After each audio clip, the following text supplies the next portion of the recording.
all good. We can start. Thank you once again for joining. And good morning and welcome to the workshop on global efforts to define problematic statistics. This workshop is being organized in partnership with the Ghana National Plastic Action Partnership, the Ghana NPAP, the Waste and Resources Action Program, RAP UK, and then the World Bank Group. And it's really refreshing to see the diverse stakeholders, mix of stakeholders here. We have the public sector, we have the private sector, the civil society, and the international organizations in here. And please know that this is a hybrid session, so we have some stakeholders joining us virtually, and so we will also be hearing from them as well.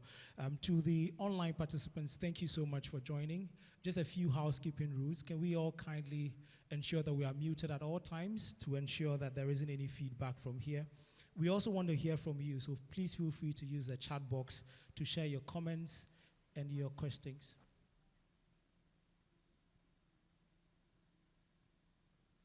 Can the online participants hear me now? Maybe you can give me a thumbs up or something so that I know that you can hear me. They can. Okay, great. So thank you very much. And I was just saying that for purposes of streamlining the conversation, please ensure that you are muted at all times. And you feel free to use the chat box to share your comments and your feedback. I can see a number of comments in the chat box already. There are persons from the Secretariat and from GPAP who are also joining virtually and can assist you with any questions. My name is Kwame Asamoah Mensah-Yosing. I work as the manager for the NPAP, and I'll be moderating today's session, and I look forward to your cooperation. Thank you very much. I'll run through the objectives for today's session. Today's session is to share international best practices on defining problematic and unnecessary plastics. We'll also look at tools and techniques for determining problematic plastics. And then finally, and most importantly, empowering stakeholders to apply these learnings to the Ghanaian context. In terms of how the workshop is set up, we would start off with remarks from the Ministry of Environment, Science, Technology, and Innovation. We have the Global Plastic Action Partnership, who will also be giving us some remarks. We also have some remarks from the NPAP, and then we'll move on to the first discussion, which will be on defining problematic and unnecessary plastics. Here we'll do two things. We'll have a presentation from the expert who will be setting the stage, and then we'll have a breakout session amongst ourselves to discuss that. Then we'll move on to the second discussion, which will be on tools and techniques for determining problematic and unnecessary plastics. Here we'll have two presentations, one from RAP UK, one from the World Bank, and then we'll have a breakout session as well. And then thirdly and finally, we'll also have a third discussion on how can we begin to start out the phasing out process. Here we'll have two presentations as well, one from RAP UK, one from World Bank, and then we'll have our third breakout session. I'd like to acknowledge a few people before we start, as this workshop is being organized under the Policy Task Force of the Ghana NPAP. We have with us the chair of the Ghana NPAP Policy Task Force in the person of Mrs. Lydia Isua, who also doubles as the Director for Policy Planning, Monitoring and Evaluation at the Ministry of Environment, Science, Technology and Innovation. Let's give a warm clap of hands. I think we also have online the co-chair of the Policy Task Force in the person of Dr. Aisha Fauzi, who works with Coca-Cola. Aisha, if you're here, you can also give us maybe a wave or something. Thank you very much for joining. So we'll start off with our first remarks, which would be from the chair of the Policy Task Force, which I've already introduced, in the person of Mrs. Lydia Isua. So please let's welcome her to the stage with a round of applause as she gives us the welcome remarks.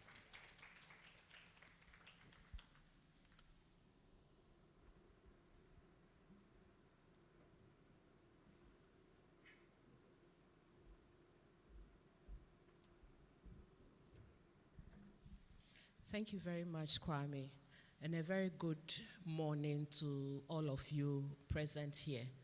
On behalf of the Minister for Environment, Science, Technology and Innovation, and the Chief Director for the same ministry, I bring you warm greetings from the ministry. I want to take this opportunity to thank all members of the Policy Task Force for their participation and commitment which demonstrates the various institutions' commitment and partnership with the government of Ghana through MESTI to solve the plastic pollution challenge that we face.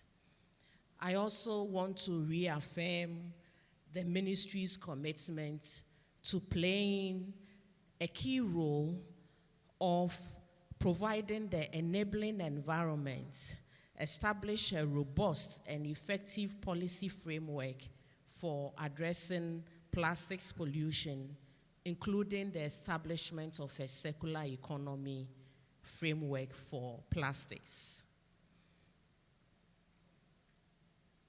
One of the key platforms that the ministry, working in partnership with NPAP, has used so far in the management of plastics is active stakeholder consultation. We believe that getting the buy-in and collaboration of key stakeholders are critical for the success of any policy initiative that governments may introduce. And in this particular instance, the National Plastics Management Policy, which government has formulated. It is for this reason that MESTI has formed partnership with the World Economic Forum to establish the NPAP as a non-biased, multi-stakeholder platform for collaboration and action to eradicate plastic pollution in Ghana by 2040. The NPAP in 2021 developed the National Plastics Action Roadmap, which was launched again in 2021. The roadmap identified 76 actions required by government, private sector, civil society, development communities between now and 2040 to achieve, when implemented, to achieve its target of zero leakage of plastic pollution into the marine environment. These actions are related to not only the policy, but also financing, behavior change, innovation, metrics, and inclusion. The 76 actions means that there's a lot of work to be done, and it will require the active participation of everyone. Government will not solve the problem alone, but it will be a leader, and it will continue working until the job is done. Of all the many recommendations of the action roadmap, 20 actions were identified as critical accelerators, meaning that they showed the greatest potential to have both short-term and long-term impacts in reducing plastics pollution. There are actions that the government and its partners can start to implement now. One of those critical accelerators is to gradually phase out problematic and unnecessary plastics. MESTI fully acknowledges the significance of plastics as a material used by many sectors, including hygiene, healthcare, access to safe and affordable drinking water, other basic commodities. However, not all plastic products are equally essential to the economy. Indeed, we will learn today from the capable experts from RAP. Many countries have undertaken an industry process to identify specific products, plastic products, that could be removed from the markets in a phased manner without causing disruption to industry. Experiences from Kenya, Chile, UK, EU, the USA have all identified within their own national context specific plastic products that are not commonly found as litter polluting beaches or not desired by local facilities. The World Bank is partnering with MESTI to help us undertake a rigorous analysis of both plastic pollution hotspots, identifying top polluting products on our beaches, and to run the plastic substitution trade-off estimator to assess the viability of various alternative products that could substitute top polluters. The analysis will quantify multiple potential impacts that may occur from transitioning products off the market so that government can work closely with industry to develop a roadmap and enabling environments to support a shift to a circular economy that is a boost for industry and jobs. Therefore, we are calling on all our partners from other line ministries and agencies, the private sector, civil society, development partners, to support this effort with all the seriousness that it requires. We need your commitment to identify the opportunities available to retool Ghana's imports, manufacturing, retail, and waste management industries to be global leaders within the circular economy. We are convinced that with the active and transparent involvement of all stakeholders, we will achieve a Ghana free from plastic pollution, and we will meet the first principle of a circular economy, which is to reduce plastic waste generation as much as possible. With this, I thank each and every individual and institution present here and online. I especially want to thank the RAP team for sharing the experiences and knowledge with us. The World Bank team, I cannot end without mentioning you. We are grateful for the support and commitment and the diverse solutions that you are providing towards the management of plastics in the country. I wish ourselves a very fruitful and encouraging deliberation. Once again, you are warmly welcome to this session. Thank you very much.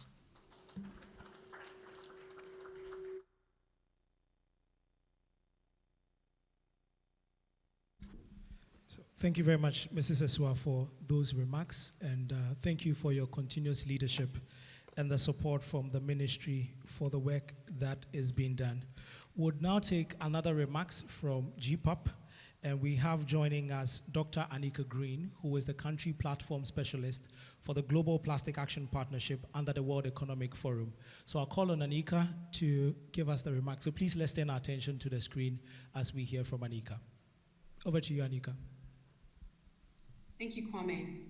A big welcome to all of you, and I'm really pleased to be able to participate in this workshop virtually today. On behalf of the Global Plastic Action Partnership, GPAP, and the World Economic Forum, I welcome you all to this event. I had the great pleasure of traveling to Accra in May to attend another technical workshop we did focusing on trade policy.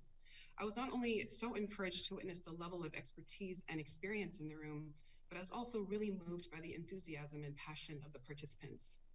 It was clear that we gather here not only to discuss the important topics, because we want to see a positive change. We also know that this is the right momentum, and with all of you behind us, we will get there. The plastics that we see are so visible in the environment, in Ghana and globally, which means it is always a relevant time to talk about eliminating plastic waste and pollution. And now even more so with the adoption of the Global Plastics Treaty during the 5th session of the United Nations Environment Assembly, also known as UNEA 5.2, momentum is rising.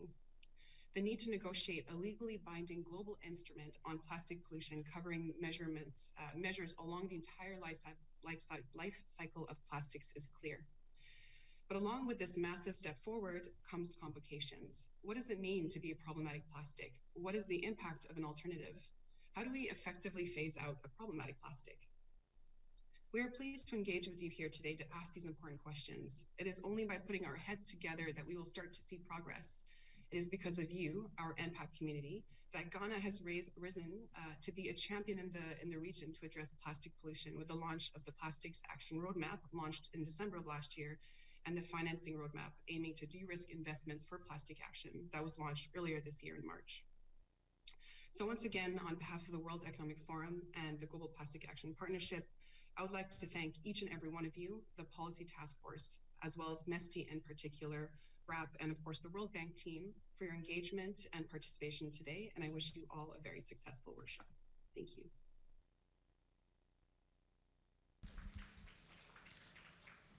Thank you very much, Anika, for those remarks from GPAP. Thank you very much.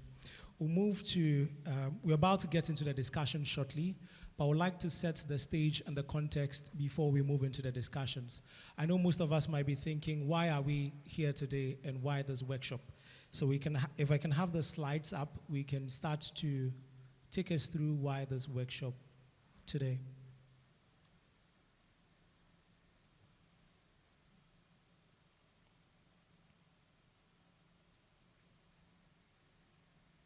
Okay, great. So I'll start by talking about the National Plastic Action Partnership. I know most of us here are familiar with the NPAP and the NPAP platform. But as we continually work to expand our scope and to bring on additional organizations on board the NPAP, I know for some organizations, today is the first time that we're engaging via an event, and we want to thank you so much for joining us. So the NPAP is a multi-stakeholder platform that brings together different stakeholders from the public sector, the private sector, the civil society, and the international organizations, as Mrs. Iswa said, to work together to turn commitments to plastic waste and pollution reduction into action. The Ghana National Plastic Action Partnership was established or launched in 2019 as the first NPAP in Africa, and it was a collaboration between the Ministry of Environment, Science, Technology, and Innovation and the World Economic Forum under the mandate of His Excellency Nana Addo Dankwa Akufo-Addo. Next slide, please. So in terms of how the NPAP is set up, we have the GPAP, and we've already heard from Anika. So the GPAP is the global platform that brings together the different partners at the global level, and is also the force that sets the different NPAPs in the different countries. And then we have the NPAP, which is the platform, as we are all gathered here. So the NPAP is a multi-stakeholder platform, bringing together the different partners. And then the members of the platform are called what we call the implementers. So the discussions that we're going to have today, the outputs from the conversations, the goal is that the members who are gathered here are going to provide the programming, the resources, and the policies needed to be able to drive these actions on the ground. Next slide. This is how the NPAP is further set up. The NPAP has 3 activities as its mandate. One is to convene communities and create conversations. So bringing together different stakeholders and diverse stakeholders to have conversations on critical issues that relate to plastic pollution and plastics management. And one of them is the discussion that we are having today. And in terms of the NPAP community, we have what we call the steering board, which is the highest decision-making body of the NPAP, made up of 21 organizations, high-level persons who come together and provide direction to the NPAP. And further, we have the technical committee, which is technical level reps of these steering board members who meet quite frequently to also delve into technical issues that relate to plastic waste management. But in terms of bringing on board additional organizations to support these 21 organizations, there's another mechanism that we're working through, what we call the task forces. And I'll speak briefly about what the task forces are. But the goal is to set the task forces across these 6 impact areas of the NPAP. So you see inclusivity, you see policy, which is why we gathered here today. You have unlock financing, you have behavior, innovation, and the metrics. So 6 task forces would be set up across these 6 impact areas to work on activities related to the action roadmap. The second activity that the NPAP does is to generate insights and develop action roadmap. And Mrs. Isua talked about the action roadmap, which was launched in 2021 as one of such roadmaps. We have also had the National Plastic Financing Roadmap. There has also been the baseline analysis, the solution scenario analysis, and the recently launched Plastic Action Initiative Tracker. And then the third one is to catalyze coordinated action to scale solutions, which is really related to this action of the task forces coming under these 6 impact areas to drive action on the ground. Next slide, please. So in 2020, to start off with the action to address plastic pollution, there was the baseline analysis that was done to really understand what the plastic flows are in the country. And there are some interesting statistics here. You can see 9.5 plastics being recycled as of 2020. You can see a 9.5 leakage of plastics into the water bodies. You can see 0.20 million tons of plastics being categorized as managed plastics. And all this is captured in the action roadmap. Following the baseline, there was another study that was done. Next slide, please.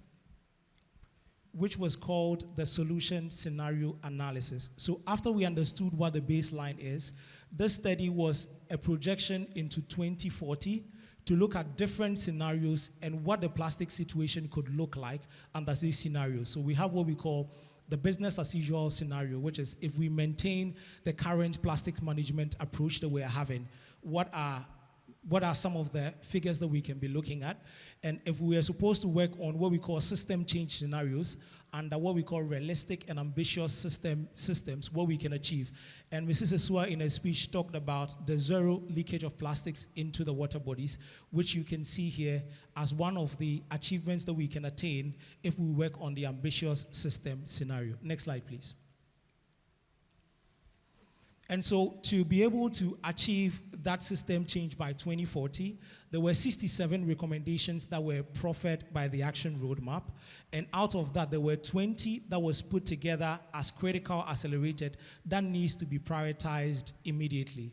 And one of such actions is the action to gradually phase out problematic and unnecessary plastics. And this action you can see here on the 1, 2, 3, 4, the 4th tab, if you can see, as an action that we need to prioritize in the short term.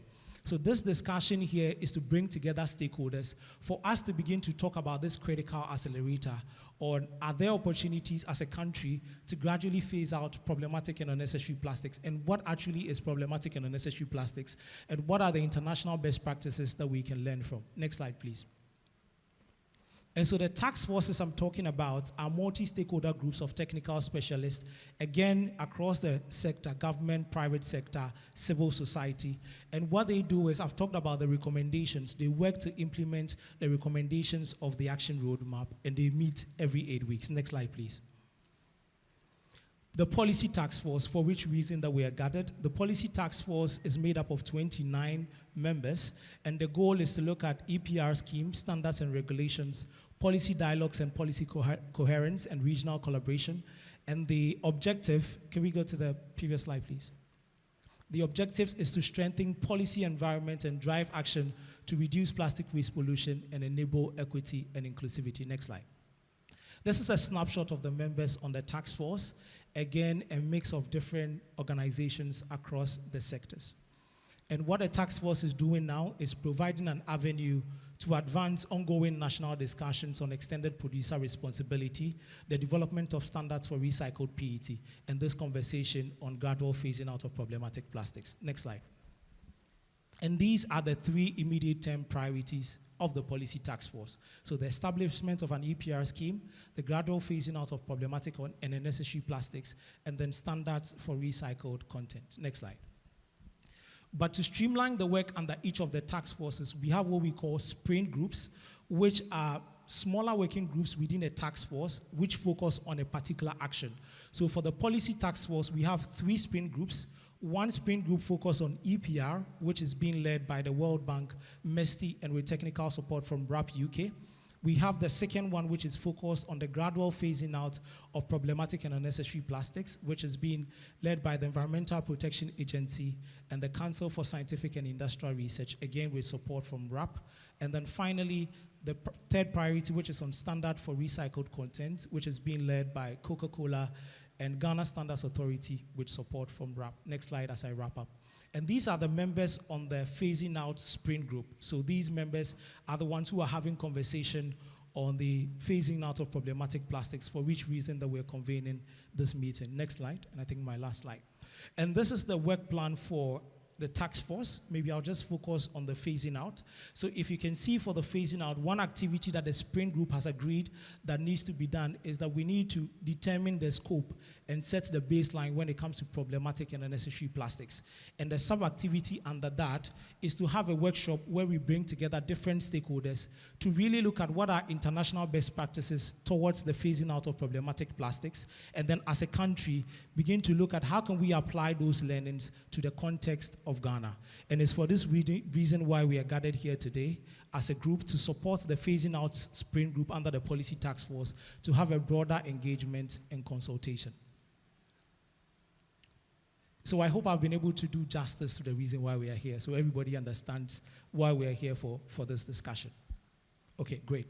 So now we'll move into the crust of the discussion itself, and we have experts from RAP UK, and the reason why we have RAP UK supporting us is that RAP has also been supporting other countries when it comes to these conversations around problematic and unnecessary plastics, so they have a wealth of experience to bring to bear. So we're going to start off with a presentation just to set the stage, and then we'll have an interactive session amongst us. I'll call on Ashley Sanders from RAP to introduce herself, and then the RAP team, and then we can kickstart the discussions. Thank you. Thank you so much, Kwame. Good morning, everyone. It gives me great pleasure to welcome you all here today. My name is Ashley Saunders, and I'm an International Partnerships Manager at RAP. RAP, as some of you may know already, is an international climate action NGO with expertise in the transition to a circular economy for plastics, food, and textiles. RAP have been working very closely with the Ghana NPAP, sharing our experiences in reducing plastic pollution globally. It is a great privilege to have been working with the NPAP Policy Task Force and to be supporting Ghana with its ambitious and impactful action roadmap. And I'm thrilled to be able to put some faces to names today. I know we've been in a lot of virtual meetings, so it's absolutely wonderful to be here today in Accra. Today we are very excited to engage with you all and to start the dialogue on phasing out problematic and unnecessary plastics in Ghana. Without further ado, please allow me to hand over to my colleague, Jonathan Moore, to share more about the agenda for today and to introduce himself. I look forward to the session today and would like to thank you all again for being here.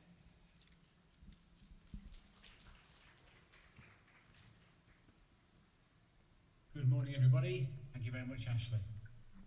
Can you hear me, just to make sure before I get started? Can we pop the slides up, please? So my name is Jonathan Moore. I'm a packaging specialist at RAP. I'm part of the technical team that works on the UK Plastics Pact. My background is in plastics conversion, making items such as bottles and tubs, and I studied chemistry at university. Thank you for the opportunity to come and work with you all on the topic of problematic and unnecessary plastics. I was supposed to be with you in person. Unfortunately, I've had to remain in the UK.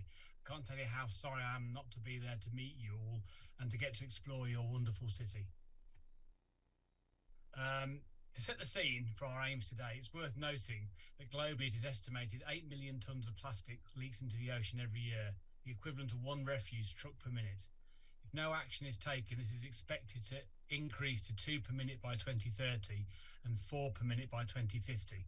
That could be 24 million tonnes of plastic entering our oceans every year. The environmental damage associated with this loss is obvious, but that is only part of the story. The potential loss of material is staggering, and this means to make new products we have to extract more of the Earth's valuable finite resources with a bigger CO2 footprint than recycling or moving to reuse models. Plastics as a material is very resource efficient. It is lightweight, strong and low cost, enabling reductions in food waste. But as a planet, we need to learn how to use it responsibly. removing items that are unnecessary, and ensuring problematic items are redesigned to be recyclable or have suitable collection infrastructure. The Ghana NPAP has designed plans to reduce leakage into oceans and waterways by at least 84% by 2040. Action on problematic and unnecessary items is a key part of this work.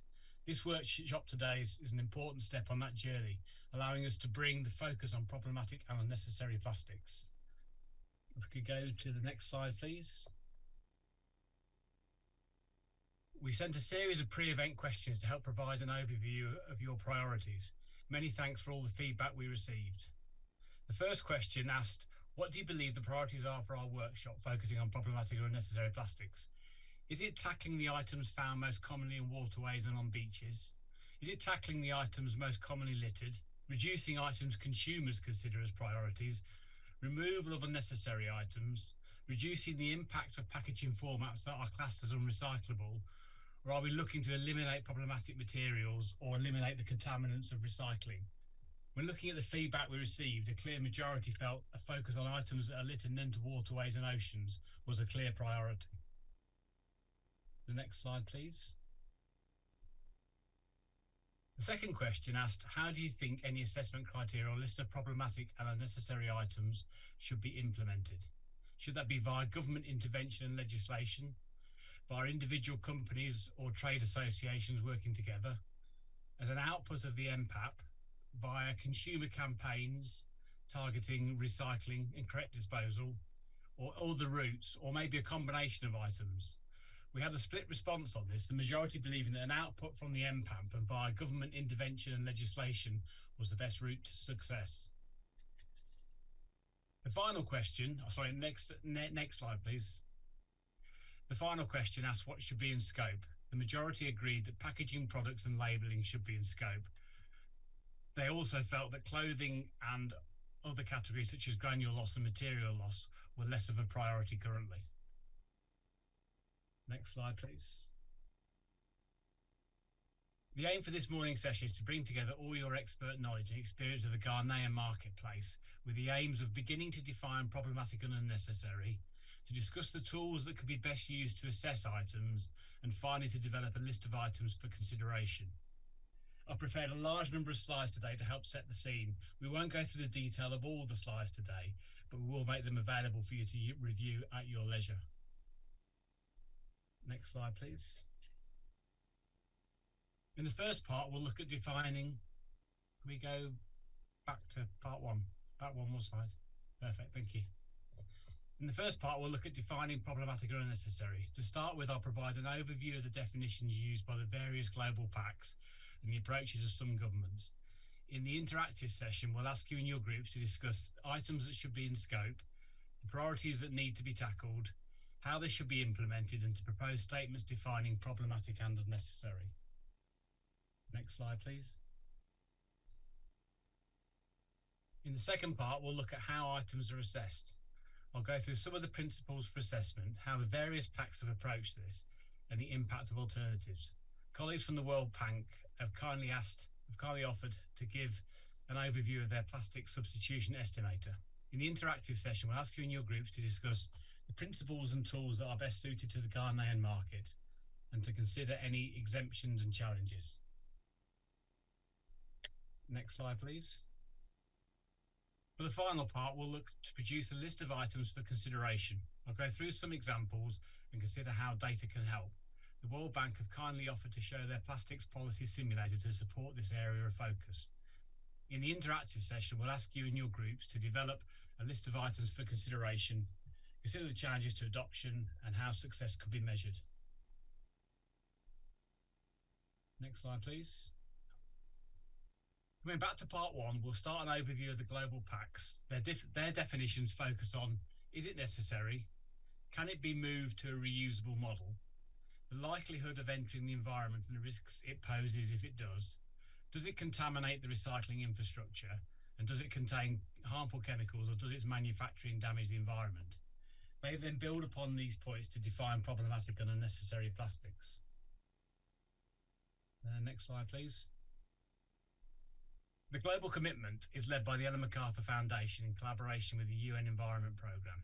Through the global commitment, business and governments commit to change how we produce, use and reuse plastic, working to eliminate the plastic items we don't need, driving and investing in innovation so all plastic we do need is designed to be reused, recycled or composted, and circulate everything we use to keep it in the circular economy and out of the environment. To create the circular economy for plastic, the EMF state we must take 3 actions.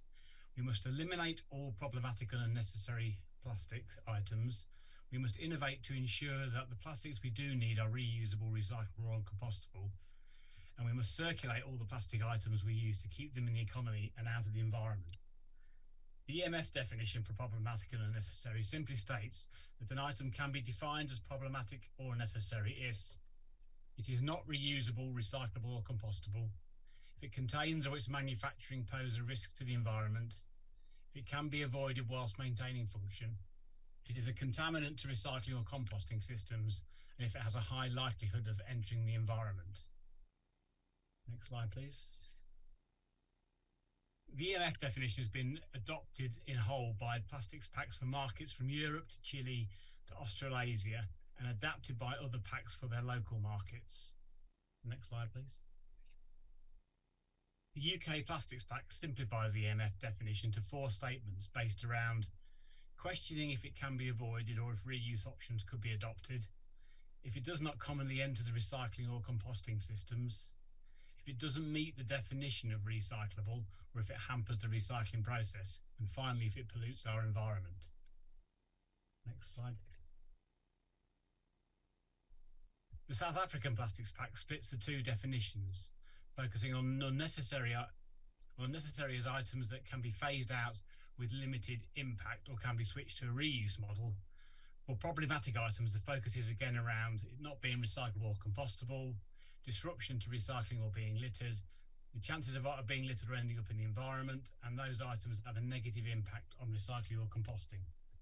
The South African Pact includes in its scope any plastic items that its members may brand or sell. Next slide, please. The French Plastics Pact starts by focusing on problematic items, reviewing the item's recyclability, and also compares to other plastic materials. And if recycled, does this happen at scale to enable large-scale capture of items before entering the environment? Next slide, please. The French Plastics Pact then builds to a problematic or unnecessary statement aligned with the EMF definition.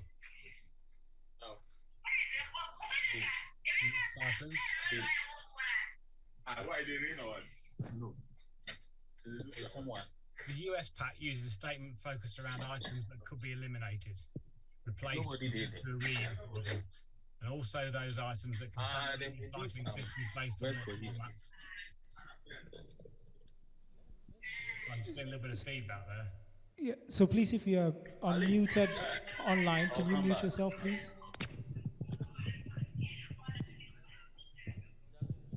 Please, can we check and see who is unmuted, and the facilitators online, you can support to mute the person, please.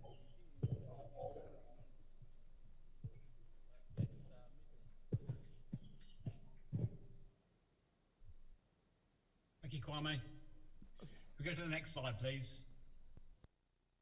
Yeah, the US Pact uses a statement focused around items that could be eliminated, replaced or moved to a reuse model, and also those items that contaminate recycling systems based on their format, materials or size. Next slide, please. The Polish Pact uses the 5 EMF statements, but also introduces an interesting term, that of excessive packaging, for items are bigger than they need to be, such as excessive headspace as used for greater on-shelf impact. This applies where the packaging size can be reduced without detrimental impact to the presentation of the product that could increase wastage. Next slide. We'll now focus on the government approaches that have been used. These tend to focus more on defined outcomes rather than the freedom of definitions. The EU Single-Use Plastic Products Directive aims to prevent and reduce the impact of certain plastic products on the environment, in particular the marine environment and on human health. It also aims to promote the transition to a circular economy with innovative and sustainable business models, products and materials, therefore also contributing to an efficient market. For the EU SUP directive, they analysed the items most likely to litter the beaches in Europe and designed the legislation around tackling these items, which expands the focus to items such as fishing nets. Next slide, please. The UK again focused on data looking to remove items likely to be littered, not just in the environment. So we're talking about the complete UK market, that they had some research done to show which items were most commonly littered. Next slide, please.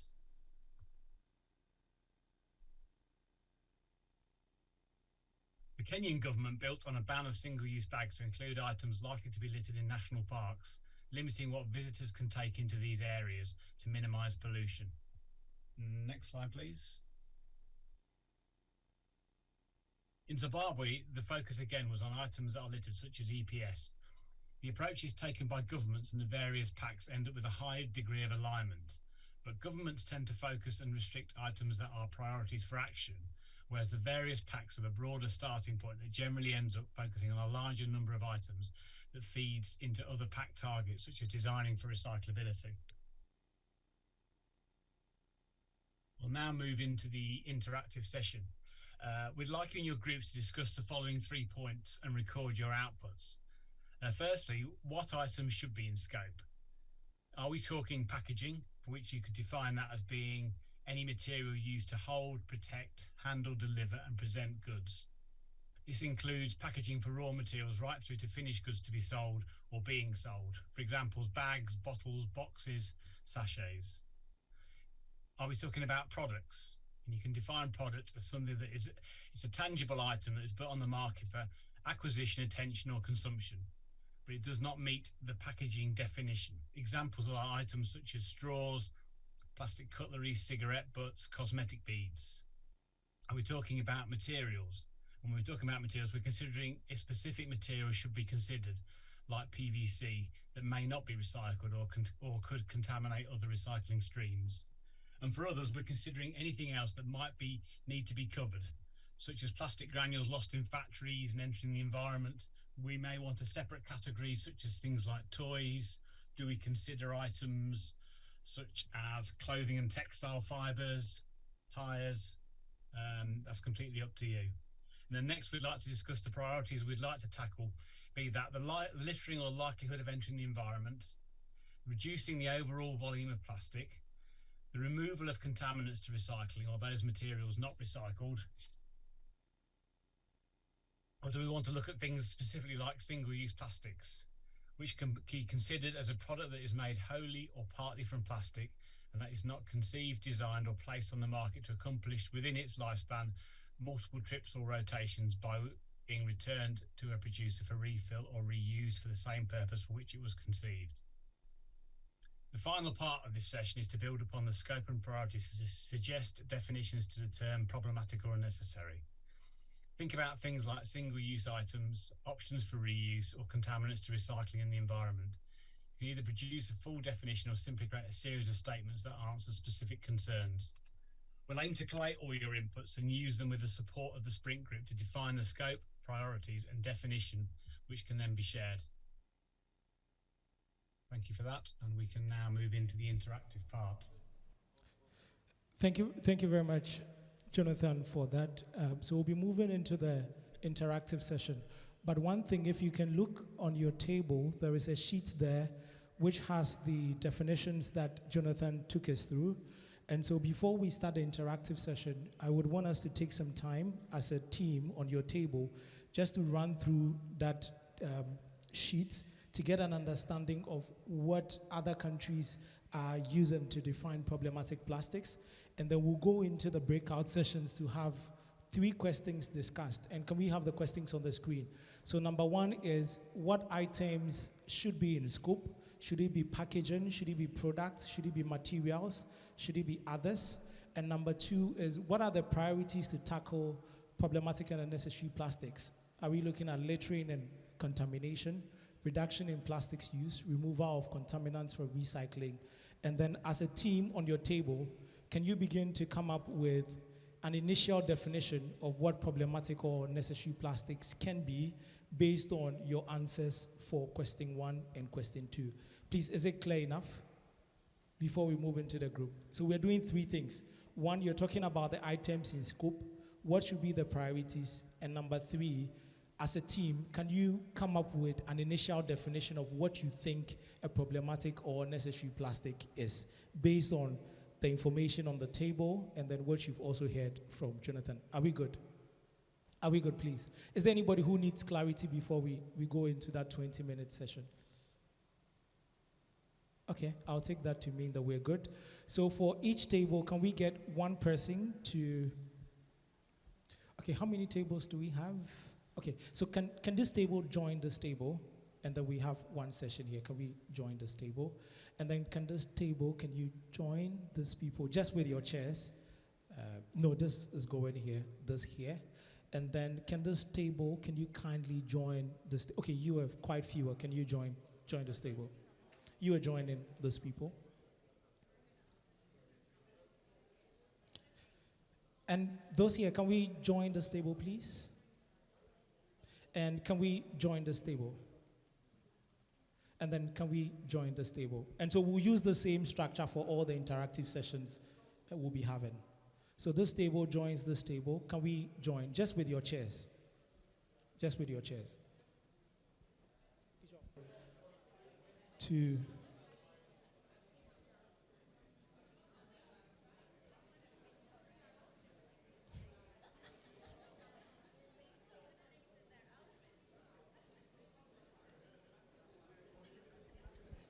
Okay, thank you. I know the discussions have been interesting. We have 2 more discussions to go, so please let's wrap up this one, and then we'll continue.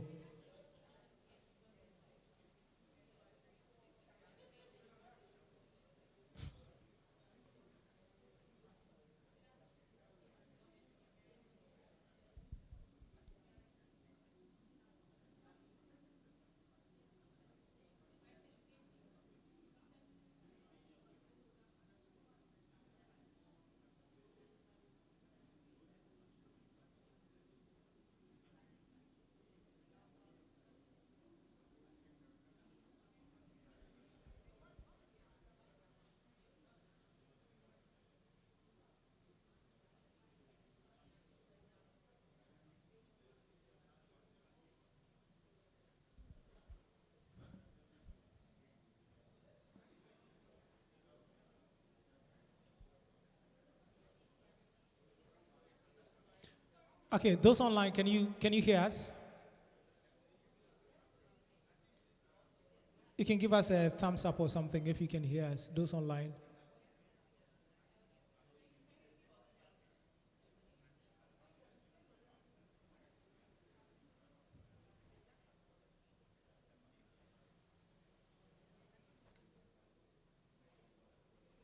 Those online, can you hear me? Can you give me a thumbs up if you can hear me? Okay, thank you very much, Jonathan. Great. So those in the room, can we pause the discussions for now, please? And can we all focus?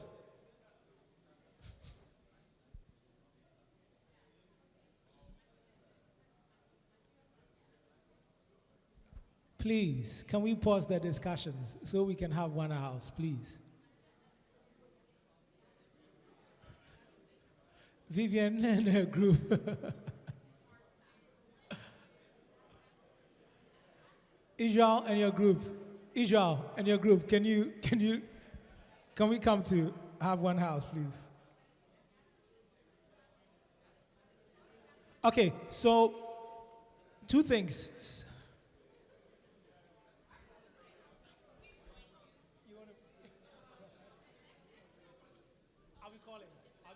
I'll be calling. No, so I'll be calling the groups randomly because of our time. Not all of us can make a comment.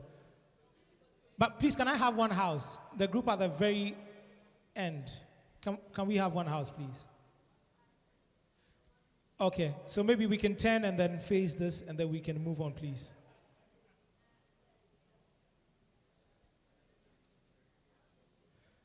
The group in the middle, on my left, can I have your attention?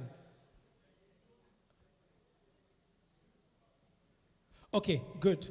So thank you very much for that.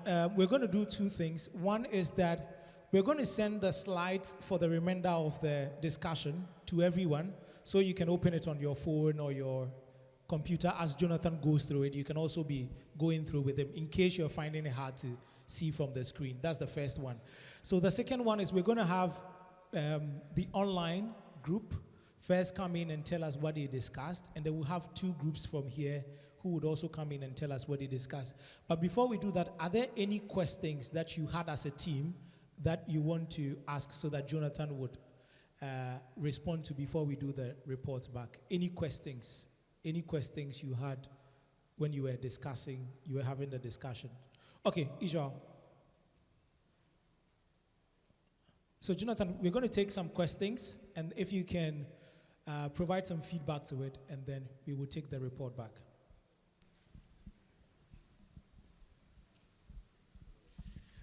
Thank you, Kwame. So our major question was the fact that in the presentation we had a lot of technical terms: reusable, compostable. Well, this could be global words, but what do they mean locally? Because reuse can mean something else in the UK. Recycling can mean something else. So that's one question, that unless we decide that we've adapted a certain terminology, if you look at what the EU does, for instance, they have a whole legislature that tells you what reuse means. It tells you what recyclable means. And sometimes these definitions goes as far as the scientific level. So that's one question that we're having at our stage. Yeah. Vivian, you want to respond to? Okay, let me take Vivian and I'll come to you, Jonathan.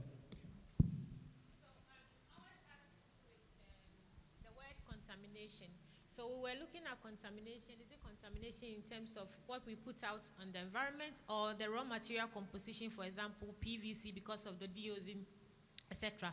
So we just needed some kind of clarification on that. Thank you. Thank you very much. Jonathan, would you want to come in with some feedback?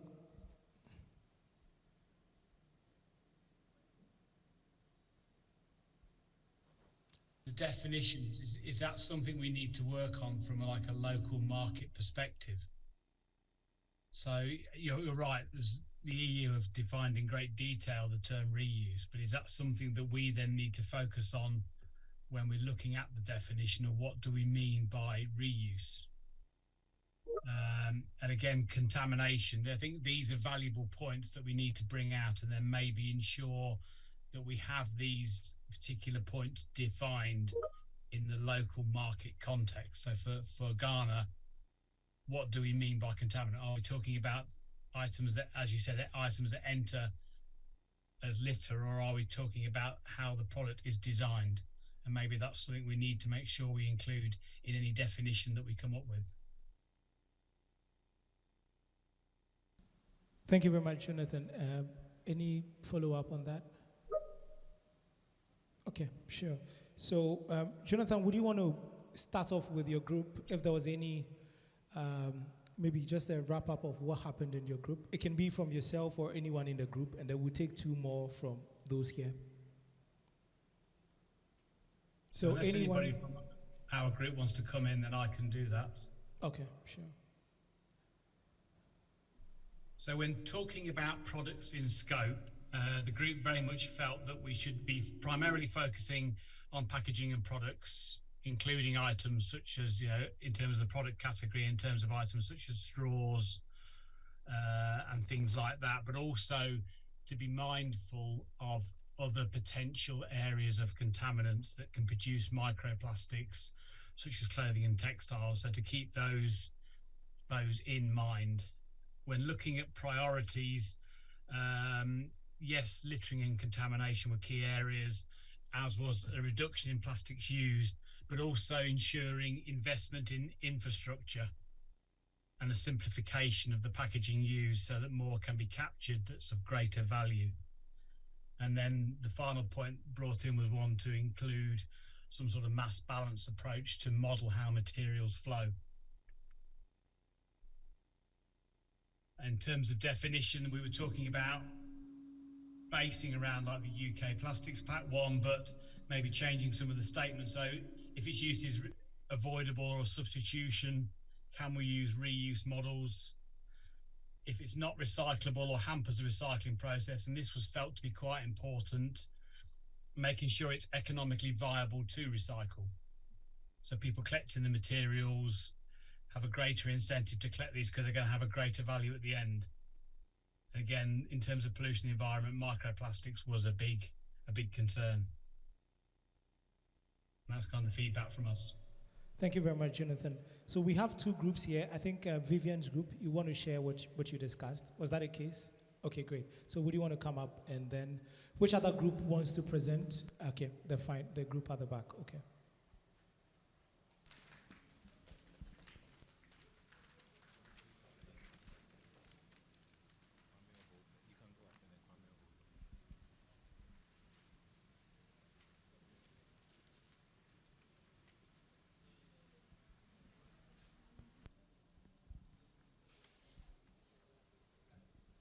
Okay, so we named ourselves the Green Group, and for scope, we were thinking packaging, products, and materials should be included. And under packaging, we are thinking about the styrofoams, and then what we locally would call the Banku Robbers takeaway packs as well. Under products, we are thinking of the plastic beverage bottles, the bottled water. It can be any of them, Belacqua, Awake, and stuff like that. We're also thinking about the sachet water. And then you also have fine plastic films, which may come in the form of labels on these bottled water. Then we have laminates. These can also be in the form of powdered beverages, like what you have as your 3-in-1, a Nescafe creme, whatever.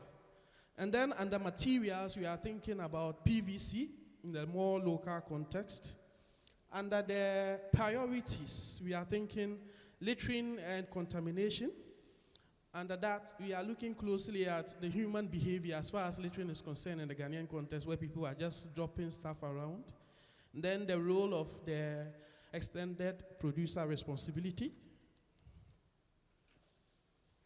We can also talk about the inefficient waste management systems, as well as inefficient take-back systems. And then we also talk of reduction. And under reduction, we are looking at the product design, also alternatives. Can we provide alternatives so that we don't have to use the existing plastic materials? We talk also about reusability, and then we also talk about the role of education and public awareness creation as far as the reuse or the reduction of plastic use is concerned. A working definition for us would be materials that cannot be retained in circularity that pollutes the environment. Thank you very much. Thank you very much. So we'll be collating these sheets from the group, and then we would have a follow-up discussion to look at how we can bring all these together. Okay, so the group at the very end.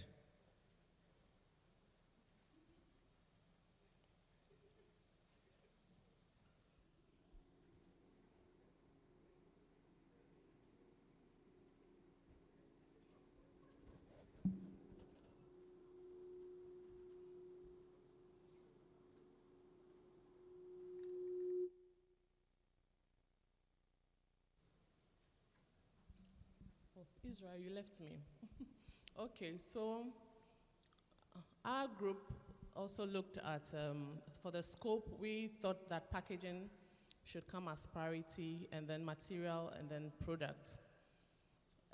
By way of tackling, we thought that the reduction in plastic use should be the first thing, because when you reduce the plastic use, then there'll be no need for the littering.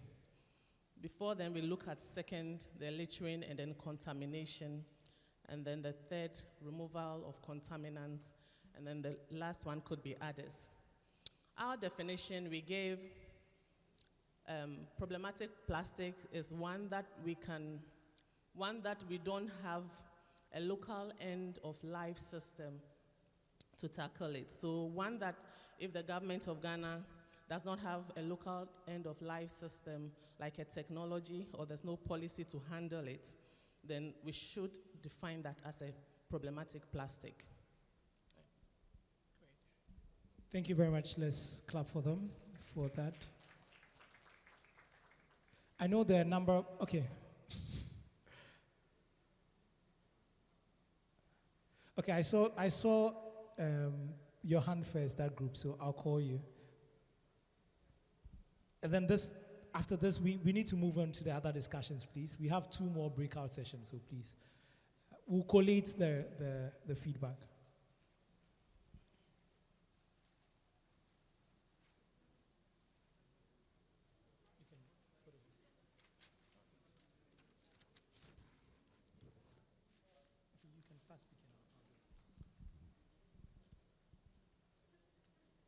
So in looking at the scope, we looked at the packaging, the products, and the materials. But in trying to classify what unnecessary or problematic plastics are, we try looking at whether it is single-use and non-recyclable, whether it is less than 35 micro and less than 7 on plastic recyclability classification scale. So our team had serious technical guys there. So, and then said whether its usage can be reduced and in some cases has alternatives. We're looking at, for example, the black polythene bags. It has alternatives, but sometimes it has no alternative. So we are looking at it. And then we're looking at also whether it can litter and contaminate the environment. So in our context, when we take a Ghanaian definition for problematic, and these are the things we look at. It is single use, it is not recyclable, it is less than 35 micro, and then less than 7 on the plastic recyclability scale. And then its usage can be reduced.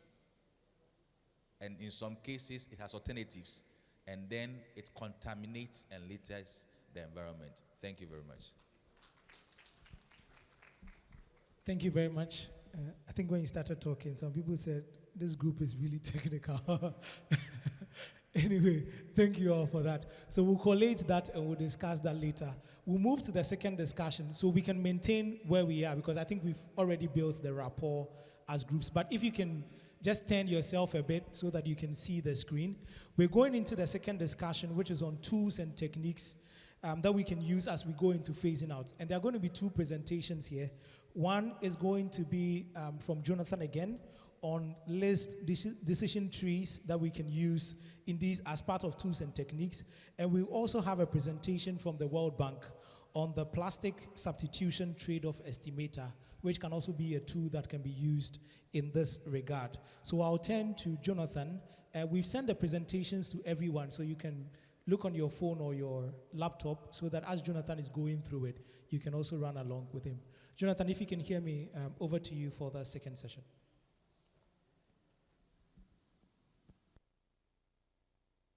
Look at how items are assessed. I'll go through some of the principles for assessment, how the various packs have approached this, and the impact of alternatives. Colleagues from the World Bank, as Kwame has said, have kindly offered to give an overview of their plastic substitution estimator. In the interactive session, we'll then ask you in your groups to discuss the principles and tools best suited to the Ghanaian market, but also to consider any exemptions and challenges that may be faced. So if we can go to the next slide, please. So when we're looking at assessment of items as problematic and unnecessary, there are a number of standard principles we can adopt, such as the waste hierarchy.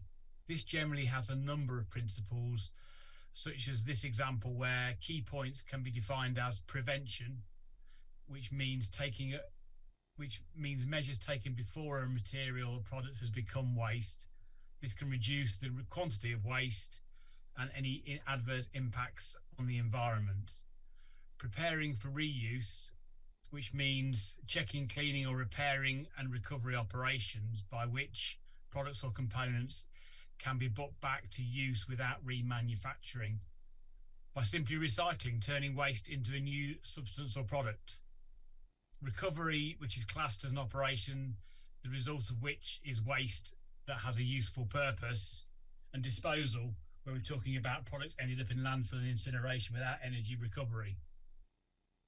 This style of hierarchy can be used to consider how items sit and if they can be moved up the hierarchy, say with water bottles moving from recycling to reuse. So it's all about moving products up that waste hierarchy to minimize their impact in the environment and to drive value.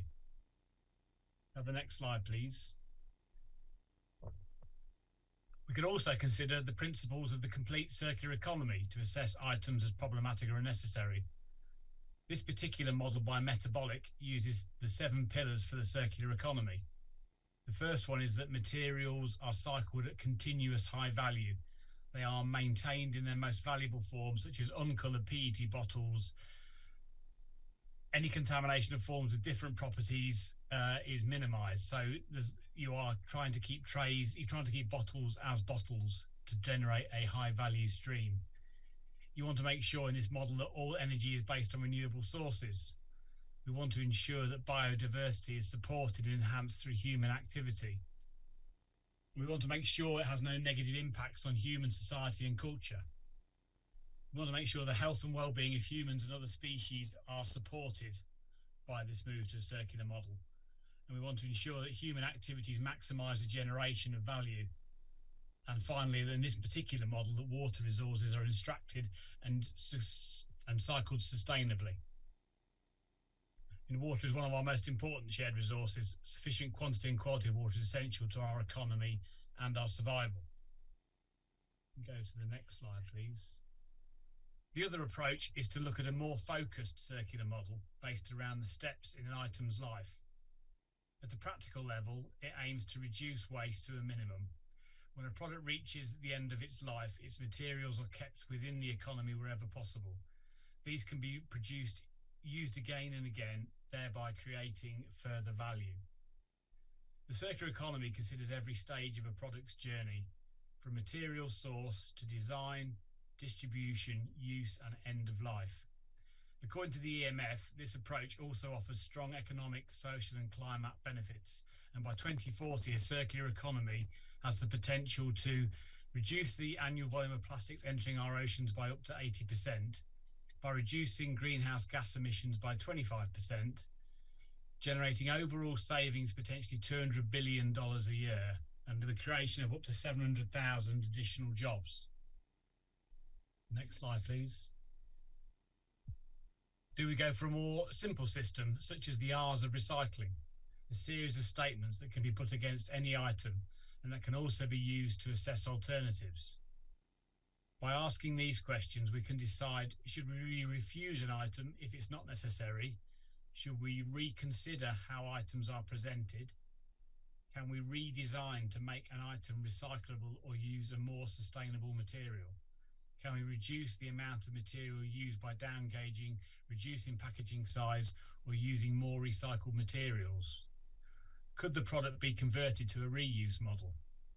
Can we capture more for recycling by consumer engagement, improved collection opportunities, or by investment in infrastructure? Next slide, please. The approach taken by the ANZACs worked by establishing a definition and using this to identify priority items for members to action via their own organisations. Next slide, please. The South African Pact followed a similar system. It called together members from across the value chain to form an action group. The action group considered a range of information to draft the initial list. This included our own UK Plastics Pact publication on problematic plastics. It also included a list of problematic plastics presented to the South African Parliament for possible banning. It looked at the top 12 highest number of plastic items recovered during beach cleanups from the Beach Co-op. It did some stormwater litter analysis from the urban areas in Cape Town. And action group members scanned their own packaging and plastic items on the market to identify problematic and unnecessary items. The action group then discussed the reason the item was included, based upon is it unnecessary, is it not recyclable, reusable or compostable, if it's often littered and has a high chance of leaking into the environment, even when there are formal waste collection services. Then to identify the quick wins, the action group then discussed the available options to address the item and consider the time needed to make changes.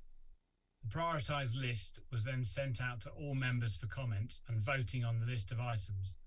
The results and comments were presented to the action group and a final decision was made and a phased approach developed based on the challenges of individual items. The next slide, please. The US Pact, again, was developed by the membership. Their input came up with a list of items based on publicly available data. Next slide, please. Yeah. The UK Plastics Pact formed a specific working group focused on problematic or unnecessary. This developed a list of 8 items for elimination, but they also published an extended list of items that were deemed problematic or unnecessary, so the membership was aware and could take action if suitable alternatives to these became available. The group has then continued to meet annually and has now published an updated list with an additional 6 items for elimination that have been moved to elimination because of supporting research or changes in technology. Next slide, please. The UK Plastics Pact has 4 principles it uses for assessment. It asks, is it avoidable? Can it be avoided in the context with which it is being used without adverse environmental impact? Can the impact be designed out by selecting the type of plastic, design and manufacture to increase recyclability? Can investment in labelling, messaging and collections and recycling infrastructure to boost retrieval and recycling be achieved? Next slide, please. The European Plastics Pact set 4 aspirational targets and via a group of members came up with 2 tools for assessing items as problematic or unnecessary that support target 1 on reusability and recyclability and target 2 on responsible use of plastics. Next slide, please. The first tool they developed was a decision tree, and this consists of a series of questions which are based upon EU waste hierarchy, supporting the transition towards a European circular plastics economy. At the end of each series of questions, you will be asked to consider certain actions in order to either redesign packaging or consider alternatives, which can also be assessed by the same tool. The decision tree assessment tool can be applied to any type of packaging, be that primary, secondary or tertiary, food, non-food, hard, flexible, existing or new. Next slide, please. They also developed a scoring matrix, and this has been designed around a simple risk assessment method, where the assessor scores each part based on their own opinion. The results are then ranked by priority. Because the scoring is based on an individual opinion, there is likely to be difference in scores between different assessors. However, as with this style of assessment, the overall ranking of items based between assessors should be similar. The scoring table in this instance has 4 sections. It looks at the item and the packaging and its use and the material it's made from. It then has an elimination score. Each score is recorded along with a justification. The term elimination score is used to cover both problematic and unnecessary items. The suggested action for either term is likely to be different, with unnecessary items heading to elimination and problematic items to another route, such as reuse, reduce, redesign or investment. There is also a regional element brought into this as well to help justify the focus. 4 mitigation methods are then proposed based on, can you go to a reuse? Can you move to a reuse model? Can you reduce by reductions in the amount of material used per product or in the number of items used? Can we redesign by redesigning items to improve recyclability or reducing impact?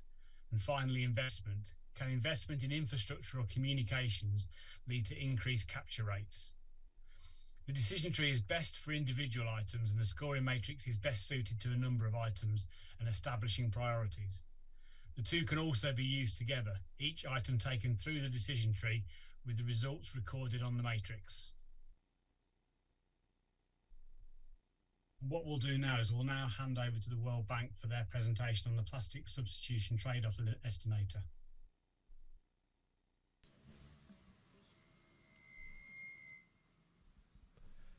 Milagros, can you hear us? Yes, I can hear you. Can you hear me? Great. Yeah, I can hear you. Excellent. Thank you so much. Sorry, first of all, that's not the presentation. It should be the other one on the plastic substitution trade-off estimator.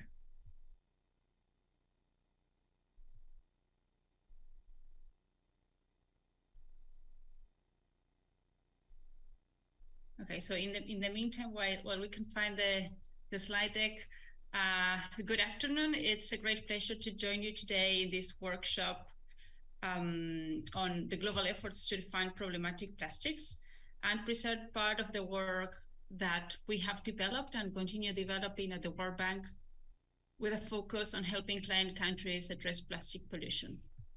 I am Milagros Aimé. I am an environmental engineer working in the Environment, Natural Resources and Blue Economy Global Practice of the World Bank, part of the ProBlue Secretariat, which is a multi-donor trust fund working on the blue economy, and also part of the team that over the last 2 years developed what we call the Pathways Out of Plastic Pollution Analytics, which had 3 main deliverables, and one of it is the model that we will discuss today.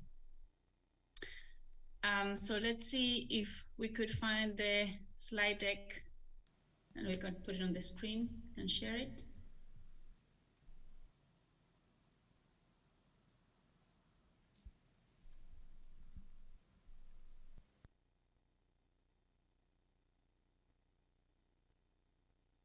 Okay, I'm being told that we are getting the slides. Thank you, Ashley.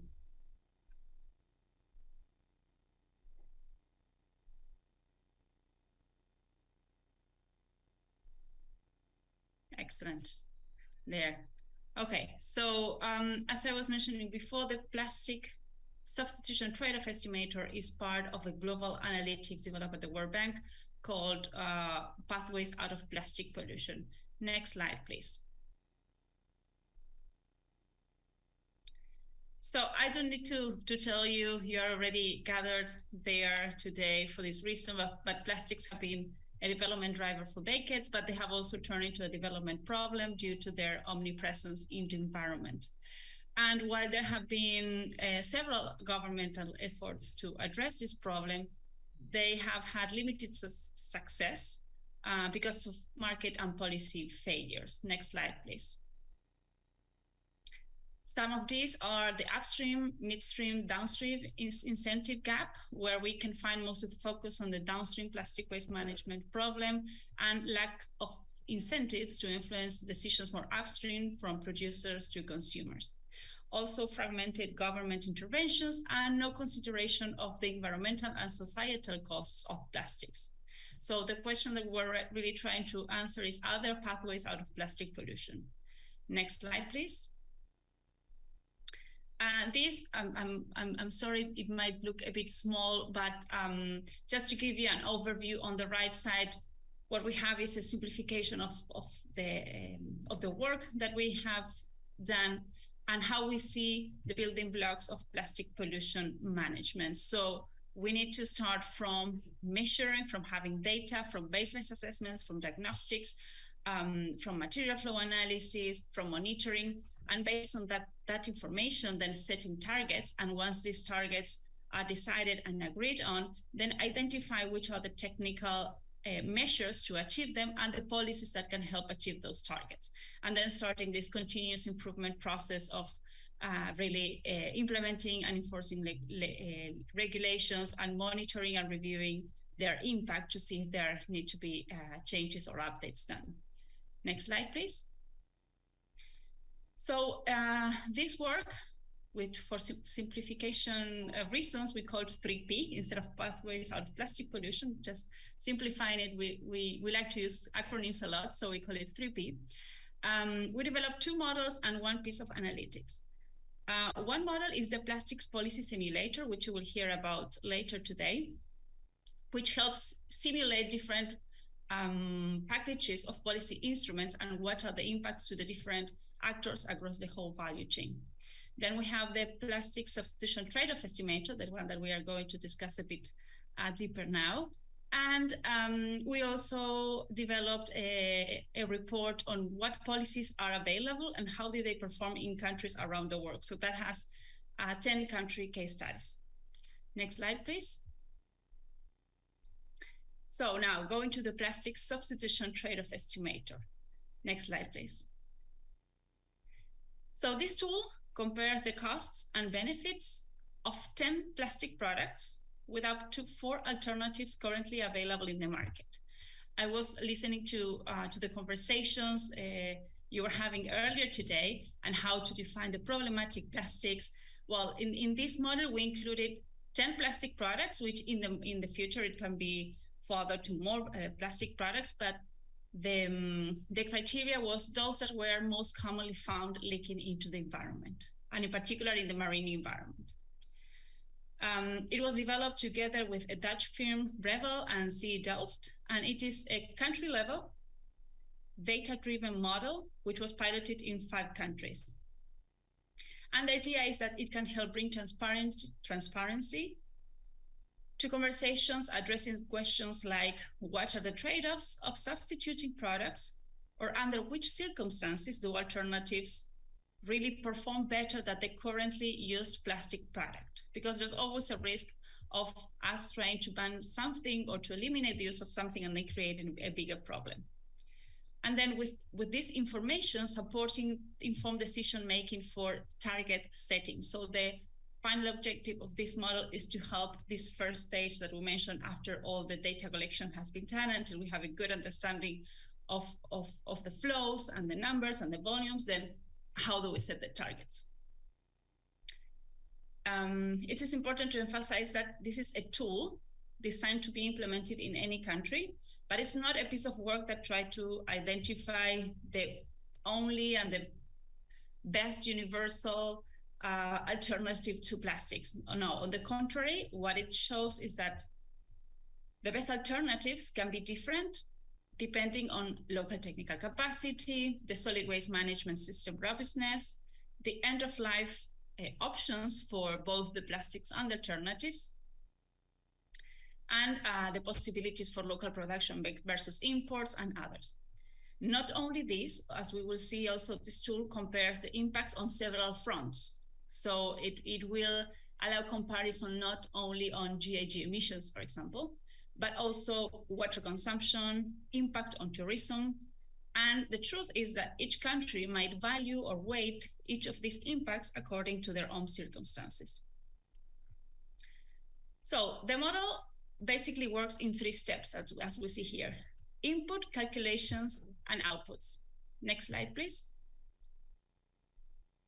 Next slide, please. So in terms of inputs, the model can be run with minimal information and rely on default values, although results will always be more tailored to a country if data can be provided. So such data includes, for example, as we have here, information on production, for example, whether it is local or there are imports, because that will have an impact on transportation, for example, or use of different energy matrices. Consumption, not only how much of a certain product, and again, always remember, in this model, we're talking about plastic product, not polymer type, not application, plastic product. So not only how much of a certain product is consumed, but also, let's say in the case of reusable alternatives, because the model looks at products and alternatives, then how many times is it expected that those alternatives will be used? Because again, this will have an impact on the external costs of the alternatives. And of course, end-of-life fate, weight of the product. Next slide, please. So here you can see the 10 products that can be modeled together with their alternatives. You will see that in most of the cases, these products are single-use plastics. And for all of them, if I'm not mistaken, we have at least one reusable alternative.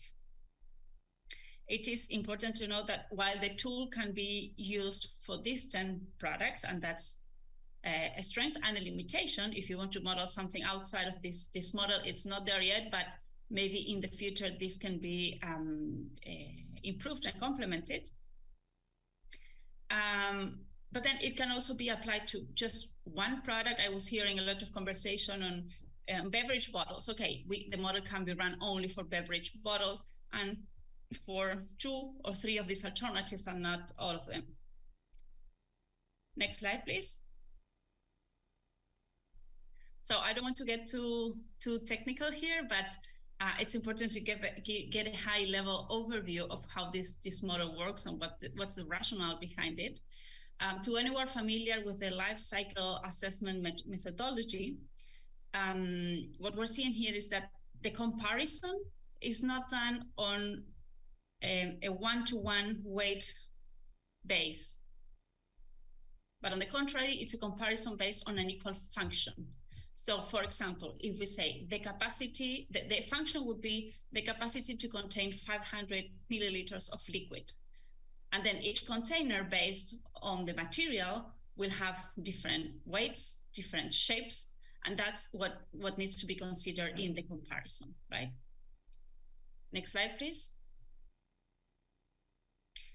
So, life cycle assessment, this model is covering all the stages in the life cycle of plastics. And normally LCA methodology does not cover littering, for example. So that has been also complemented. Next slide, please. Because it's a combination of life cycle assessment and external cost analysis. So what is not already in an LCA was complemented with literature review, with other data that could be obtained from literature. Next slide, please. Let's go over it very quickly, but this is just to show you that we have 30 effects or impacts that are considered, as I was mentioning a few slides earlier. It's not only GHG emissions. There are 29 effects and impacts that are considered and modeled in this tool. Next slide, please. Now, what is new about this is that not only does it allow to tailor the analysis to a country context. We've seen lots of reports on LCA, at global level or developed by certain companies on which is the packaging that is best for them, but they are always looking at their markets globally. But this tool, it not only allows to tailor the analysis to a country context and therefore help setting targets and inform policies at the country level, but it also went a step beyond and tries to monetize the impacts. That means to estimate the cost related to an impact generated by the use and the disposal of plastic products and also their alternatives. Due to the available information, this could be done only for some of the effects, but even for those for which this is not possible at the moment because there's not enough information or enough research, enough databases, which we hope can be extended or become available in the future. Then the tool provides 2 other types of assessment in order to provide a holistic overview. Next slide, please. So those 2 types of assessments are 1, quantitative assessment, for which each impact has a different unit, as we can see here. And next slide, please. A qualitative assessment. This is for those impacts where a quantification is not possible at all at this stage, not a monetization, not a quantification.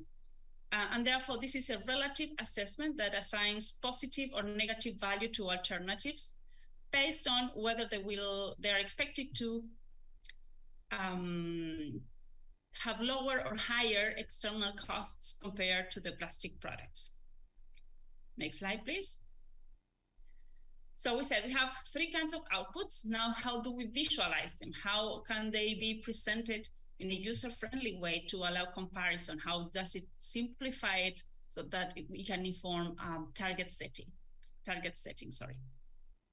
So results are visualized in 3 ways. The first one is here we see side-by-side comparison. What does that mean? It means that here we can see how a plastic product performs against each of its alternatives. So, for example, in the case of shopping bags, the plastic alternative would be single-use LDPE. And then this is the kind of information, the information you have on the right is the kind of information that you would have for the plastic product and also for the alternative. So here you can see, for example, some key parameters that are defined, like how many times the product is used, how much is consumed in the country, and then what is the monetary valuation of the impacts. And you can see those in the first part under the cost, quantitative and qualitative effects, and then quantitative assessment. Next slide, please. So, no, next, previous slide, please. There.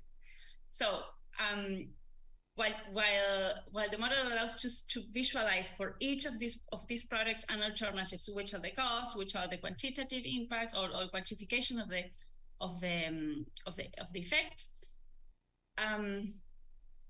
individually, right? So this would be the scenario for each of them. Then, how do we put everything together and compare that? That's what we see in the figure on the right. So this figure allows to focus instead on any given effect and see how the alternatives perform. So, for example, if we see climate change, there we can see all the monetary valuation related to each of the products and the alternatives. If you want to look at particulate matter and the cost related to that, then we can see that. And then below that figure, the quantitative assessment, same thing. So how do they perform? The different bars are for the different alternatives, right? So this allows to see two things. First, to be able to compare it in a visual way, but also to see that there's usually not one correct answer, one alternative that is best in all the categories, right? There are always trade-offs, as the model mentions, plastic substitution trade-off estimate. There are always trade-offs. So for some of these, the plastic products might perform better. For others, it will perform worse. Next slide, please. Then we have the last two ways of visualizing the results is the scenario comparison, which I consider to be, let's say, the more realistic one, which models the results if a certain plastic product was to be totally replaced or partially replaced, not only by one alternative, but by a combination of alternatives. So, for example, if PET bottles are replaced 20% by aluminum cans, 50% by reusable glass bottles, and then 30% by reusable PP bottles, then what would the external costs be? And finally, the aggregate scenario, which is more, let's say, high level, and it's bringing together all the scenario comparison for all 10 plastic products, because the first and the second scenarios are showing what happens with each of these 10 plastic products, right? Or the number of plastic products that the user wants to model. And then the aggregate scenario says, okay, now if we bring all of that together, what is the comparison between the baseline and the expected external cost of the future scenario? Next slide, please. So as with any model, the estimator is a simplification of reality, and it has its limitations. It cannot be used to assess the effectiveness of regulatory schemes and policies,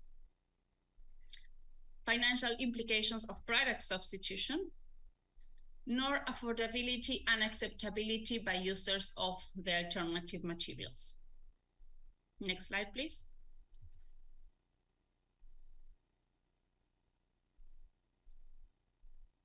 So, what we are proposing to do together with the NPAP team and the World Bank team is to apply this model in Ghana.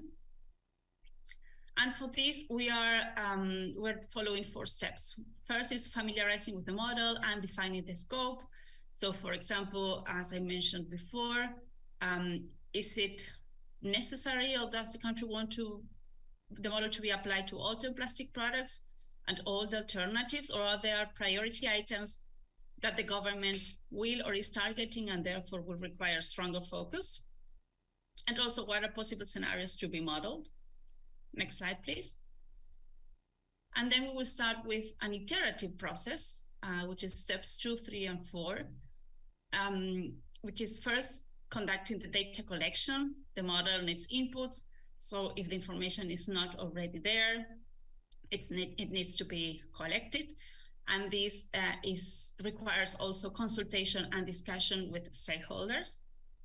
Then running the model, checking for consistency, looking at results, and then discussing this again with stakeholders to validate the results. And if there are things that do not make sense or sound strange, then we can always go back to analyzing the data that was used and allowing for reviews. Next slide, please. So with this, I will stop for now. I'm here to answer any questions. I will post in the chat the link to the website where you can find more information about these analytics and tools. Thank you very much. Thank you very much, Milagros. I'll check if there are any questions online or in person. Any questions? Either for Milagros or for Jonathan. Are there any questions online? Okay, if there are no questions, then Jonathan, can you take us through? Is there a question? Okay, great.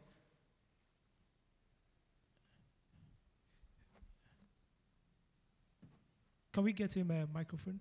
Is there one?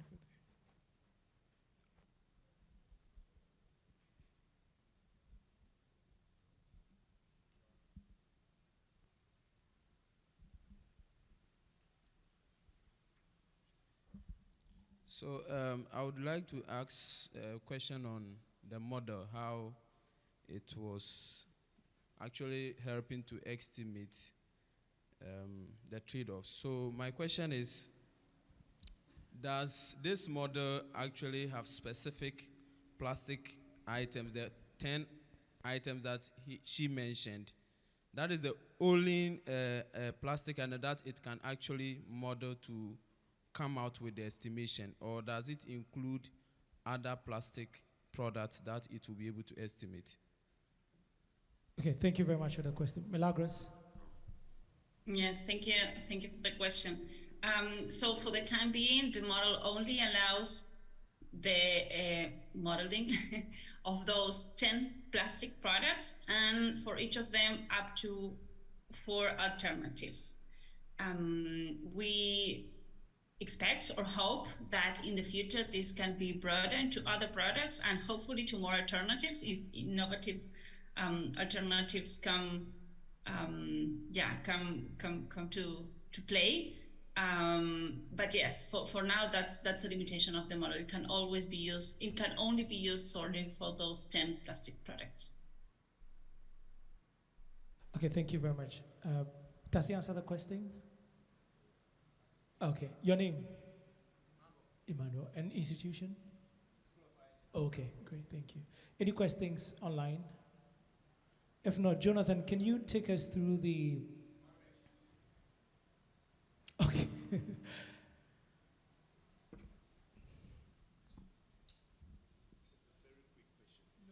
Is it an open source model, or how can it be used? I mean, it's just a proprietary to World Bank, or can it be used by anybody? Milagros? Thank you. That's also another very good question. At this point, we are rolling out this model and the plastics policy simulator. For the time being, because we want to continue piloting and improving the models, they are being implemented by World Bank teams. But the idea is that in the future, we can post them online for open use. Yes. Thank you So very much.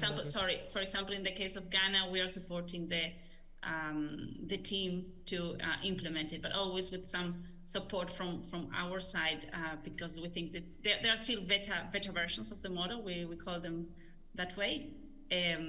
So yeah, we are still providing direct support until we feel comfortable to put them out there for open use. Thank you, Milagros. Any other question? Okay, Jonathan, would you want to set the scene for the penultimate discussion for today? Thank you, Kwame. Happy to do that. Can we just load the slide up?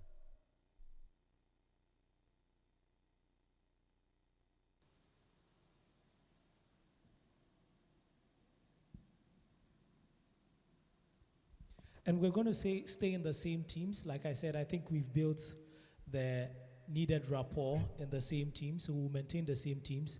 Jonathan, take us through the... Is the slide up now, Kwame? Yeah, it's on now. Can you see it? Oh, fantastic. Yeah, so I just can't see that. That's fine.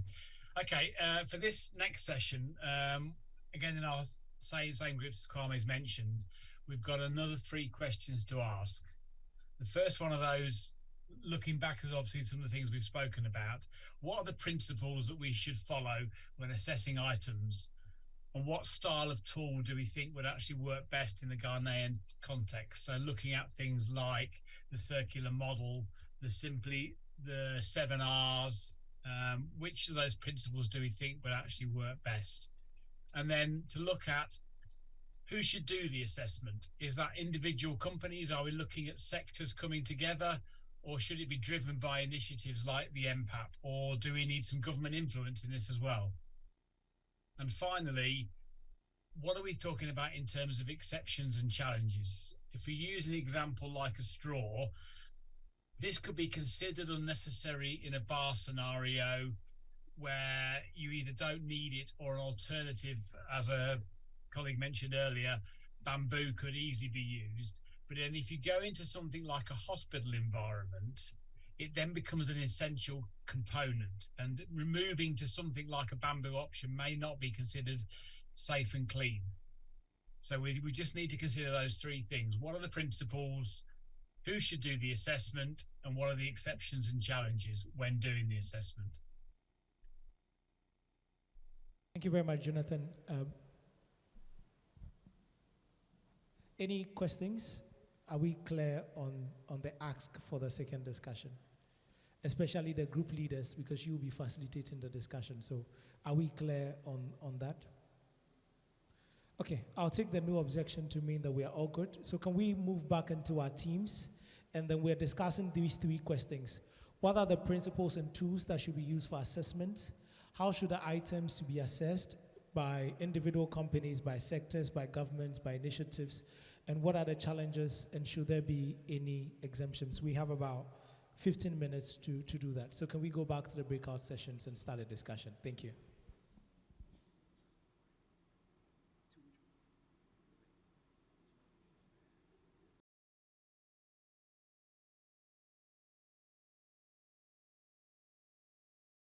Session.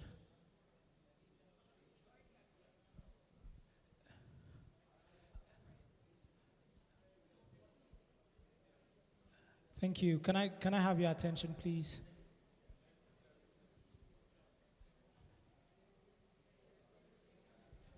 Can I have your attention, please?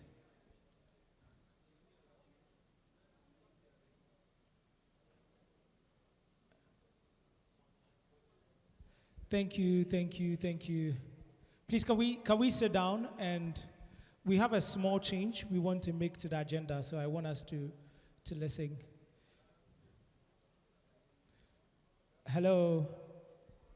Can we all listen? And then let's finish this. So this is the second session.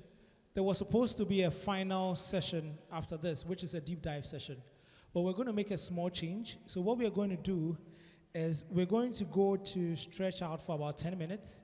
We come back, we do the report back, we leverage the next 30 minutes to do the last session, and then we close out for the day and have lunch. Does that work for everybody? So we aim for 1:30 so that there is no deep dive session after this. So there was going to be another session after this that runs till 4 for some selected stakeholders. But we want to now stretch. I can see some people are feeling tired. So we stretch, we come back, we report, we do the last session, close out at 1:30, we have lunch, and we are all good and leave here. Are we okay? Are we okay? Are we okay with that?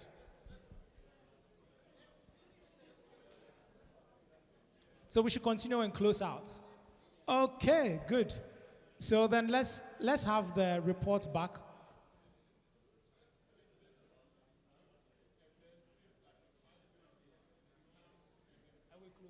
Okay, sure, that works. So let's wrap up in 2 minutes, and then we do the report back and take the break.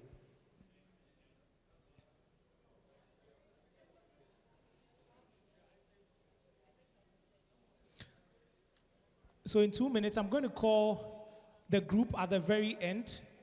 You didn't get a chance to speak. Debbie's group, I'm going to call you.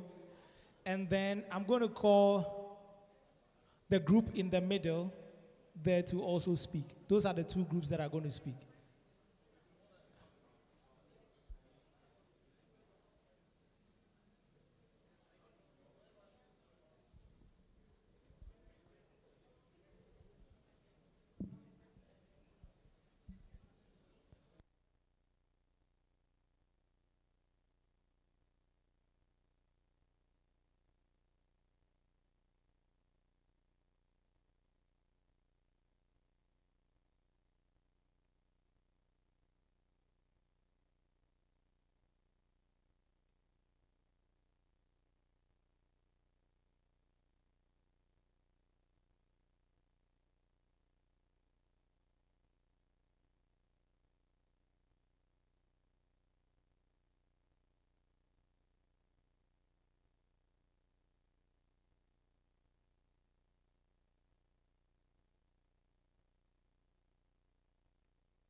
So the 2 minutes is up. I would want to call the last group at the very end. Or this group is ready. Okay, you can come and present. We have another presentation, and then we go for a short break and come back and wrap up.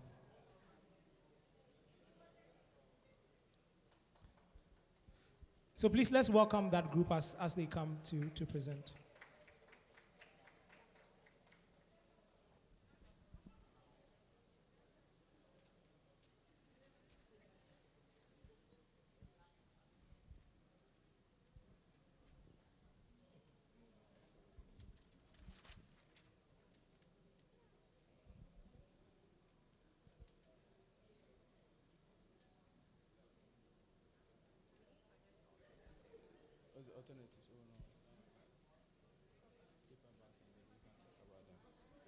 Okay, so our presentation basically is looking at. Please, can we have one house now as we present, please?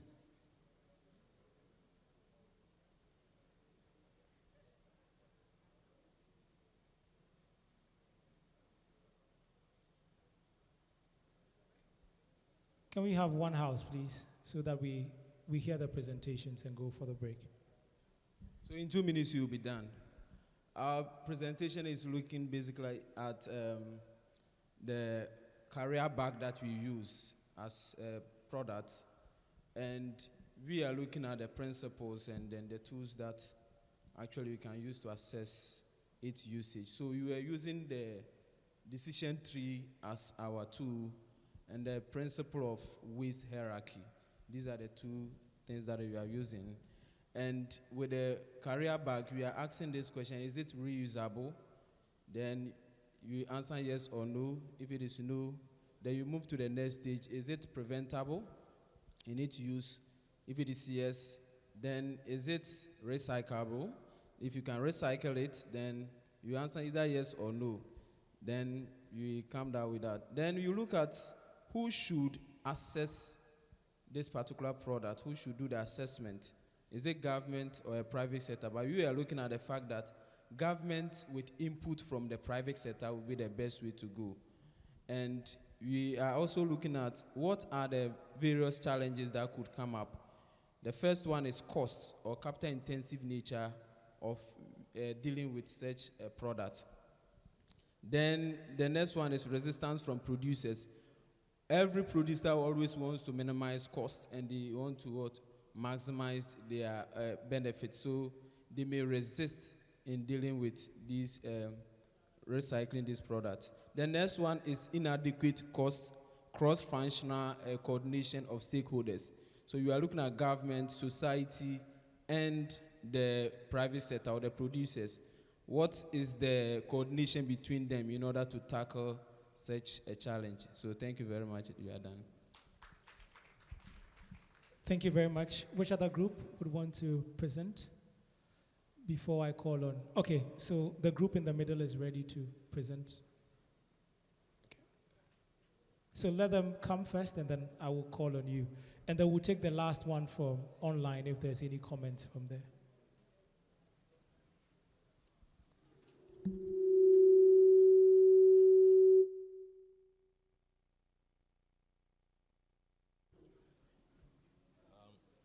All right, so briefly, we went through all the 3 points and adopted all the 7 R's. We added recovery rates because for our system here in Ghana, we are gradually putting in place the infrastructure to recover the plastics, and it is key. So aside the 7 R's, we added the recovery rate.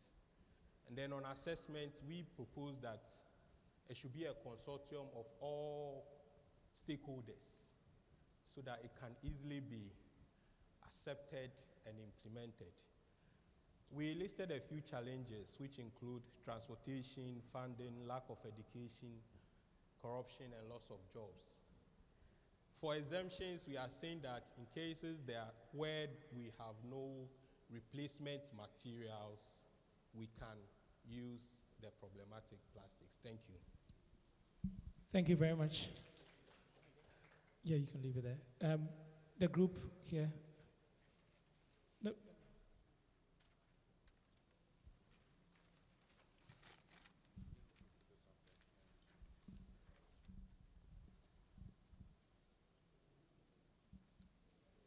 All right.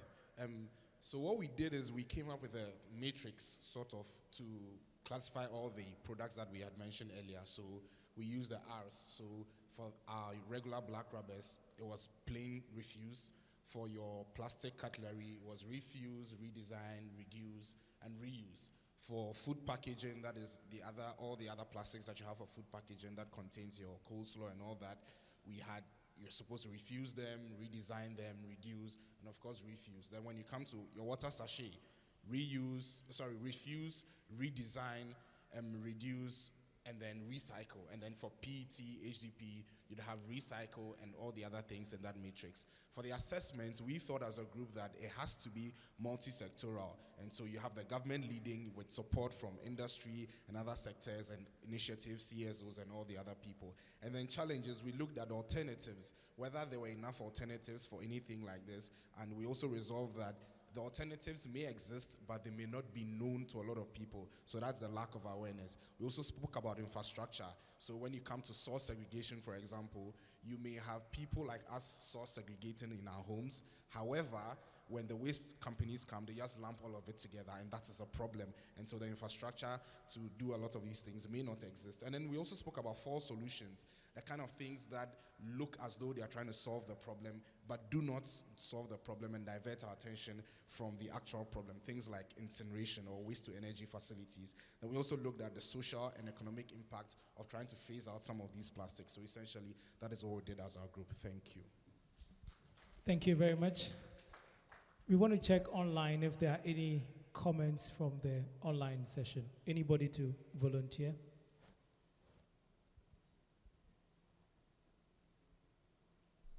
I can jump on with our group if you like, Kwame. Yeah, go ahead, Jonathan. Yeah, I mean, our group basically felt that the decision tree approach would maybe the best one based upon the R's of recycling. And that the best way to implement would be via the NPAP, bringing all key players in the field together, and that exemptions should be around things like maybe hospitals and prisons, but not necessarily in the school environment, because they felt that was the best place to begin the education of the next generation.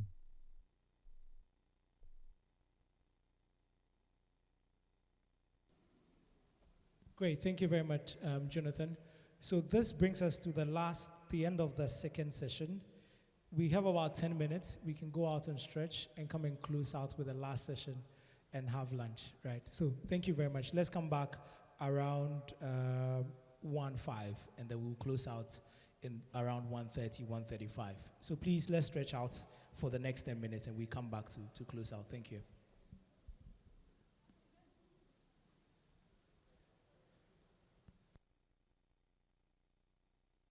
Stretching for 10 minutes, just 10 minutes. We come back at 1:05, and then we close.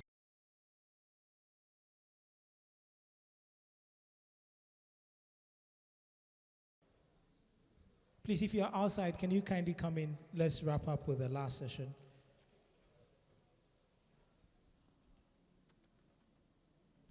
Please, if you're outside, can you kindly come in and let's wrap up with the last session for today.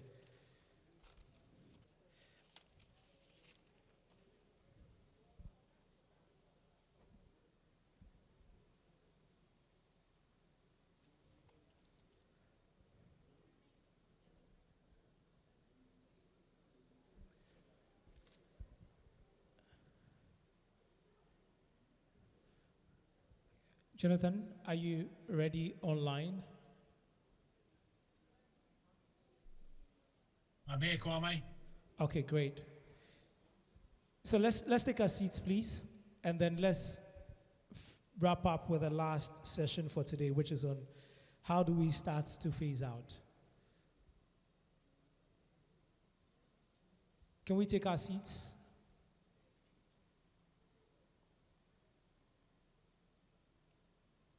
Debbie, Vivian, Venan, let's take our seat.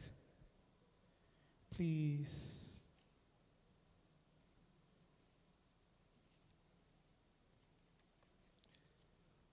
We're going to do 2 quick presentations for this session, and then we would have 2 questions to discuss in 10 minutes, and then we are out of here. So I would like to call on Jonathan to kick us off with the first presentation, whilst Uju from the World Bank gets ready to take us through the last presentation on the plastic policy simulator. So over to you, Jonathan. Thanks, Kwame. So yeah, in this final part, we want to look at the list of problematic items for consideration. I've got some examples to go through, and we can consider how data can help. And then as Kwame says, colleagues from the World Bank have kindly offered to show their plastics policy simulator. Have we got the slides up, Kwame?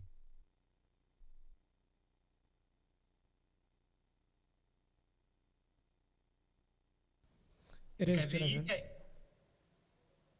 Yes, we go to the next slide, please.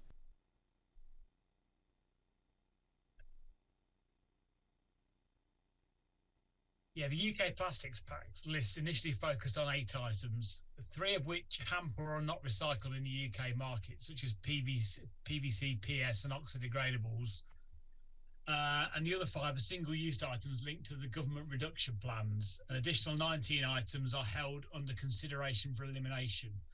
They then went through a second phase and added another 6 items, such as PVC cling film, where PE-based alternatives had actually entered the market, and collation film for multi-wrapping of tins and bottles, where the consumer had become more on board.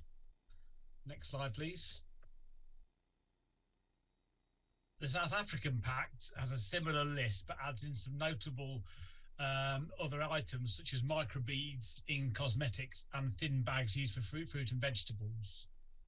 Next slide, please. The Polish Pact takes its 6 principles based upon the Ellen MacArthur Foundation. Next slide, please. It identifies excessive packaging such as head paste. Can we go to the next slide? And also has a list of items for elimination, including things such as tear-off strips, which immediately form very small pieces of plastic. Next slide, please. The Portuguese Pact has 2 lists, one standard for elimination by 2021 and a more challenging list for elimination through to 2025, adding in lightweight bags and windows on boxes. Next slide, please. The Dutch Pact focuses around circularity and increasing the use of recycled materials in single-use plastics. Next slide, please. The French Pact again has a similar list, but also adds in blister packaging used for household items, such as toothbrushes and light bulbs. Next slide. And the next slide, please. The US Pact follows a similar list, this time adding in glycol-modified PET, which is quite often used in cosmetics. What we have from the Global Pacts is a common list of core items that is then adapted for local market conditions. Next slide.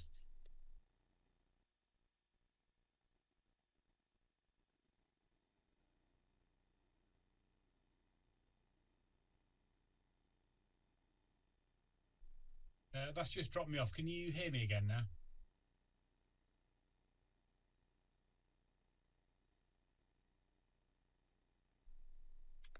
Yes. Okay, thank you. Yeah. Through the EU's directive on single-use plastics, different measures are being applied to different products. These measures are proportionate and tailored to get the most effective results and also take into account if more sustainable alternatives are available. For single-use plastic products where alternatives are not easily available or affordable, the EU is focusing on limiting their use through reducing consumption through awareness-raising measures. Next slide, please. Where sustainable alternatives are easily available and affordable, single-use plastic products cannot be placed on the market of EU member states. This applies to cotton bud sticks, cutlery plates, straws and stirrers. It will also apply to cups, food and beverage containers made of expanded polystyrene and on all products made of oxo-degradable plastic. Next slide. To drive up the use of recycled materials and for caps and closures to redesign to tether them to the pack to avoid loss. For items such as tobacco, the focus is around raising consumer awareness. For other single-use plastic products, the EU is focusing on limiting their use through introducing design requirements, such as a requirement to connect caps to bottles and to mandate minimum levels of recycled content. Next slide, please. The UK has taken a regional approach, each local government having its own list of items and actions that vary country by country. Next slide, please. One advantage we have is the increased focus on waste in the environment over the last 30 to 40 years, and this has resulted in a ready supply of data from around the globe. And one example here is the International Coastal Cleanup, where volunteers record items collected listing a global top 10, but also based upon local data. For Ghana, the biggest volumes are from cigarette butts, plastic lids, straws and stirrers. Next slide, please. I came across this, which was a marine litter assessment in Ghana focusing on the low tide level extended to above the high tide level. Next slide. It came up with the usual suspects in terms of litter, priorities being items such as plastic bottles, Films and flexibles. Next slide, please. Toys as well came up quite highly. And the next slide. And again, it was flexibles again that came up with the highest rates of contamination. Next slide, please. The UN have done an assessment of marine litter, again identifying the same core set of items such as cigarette butts, straws, bottles and flexible packaging. Next slide. This report actually goes further into qualifying the marine litter impacts in both ecological and socio-economic terms. And the next slide. But it also goes deeper still, providing details on the various options for management of marine litter, from awareness to waste management. It's also important to consider the outside influences, such as this report that compares beach litter on tourist beaches in and out of season. Again, the same items appear, such as flexibles, cigarette butts and bottles, but there is a noticed difference between in season and the next slide, out of season. If we go to the next slide, the UN Environment Programme has also assessed the impact of macro, micro and nanoplastics. Next slide. It also explored the pathways by which plastics leave the terrestrial environment. Next slide. Enter the marine environment. And importantly, if we go to the next slide, it also looks at how the distribution can be affected. And all these various data sources can be brought together to not only draw up a list of items for phasing out, but to help justify the decisions and assess the mitigations. If we go to the next slide, I've got a couple of examples here. The first one is cigarette butts. Cigarette butts always end up high on the list of litter. But one thing I hadn't realised was the actual cigarette butt is made of a material called cellulose acetate. Now, this material is claimed to biodegrade in 6 weeks in industrial composting facilities and in 1 to 3 years in the marine environment. Now, based upon this, you could argue the continual biodegradation would render them not problematic because they would be unlikely to accumulate in the environment. But if we go to the next slide, if we consider the products that are captured in the filter of a cigarette butt, this is some research done by the FDA on the compounds that are captured. On this slide and the next slide,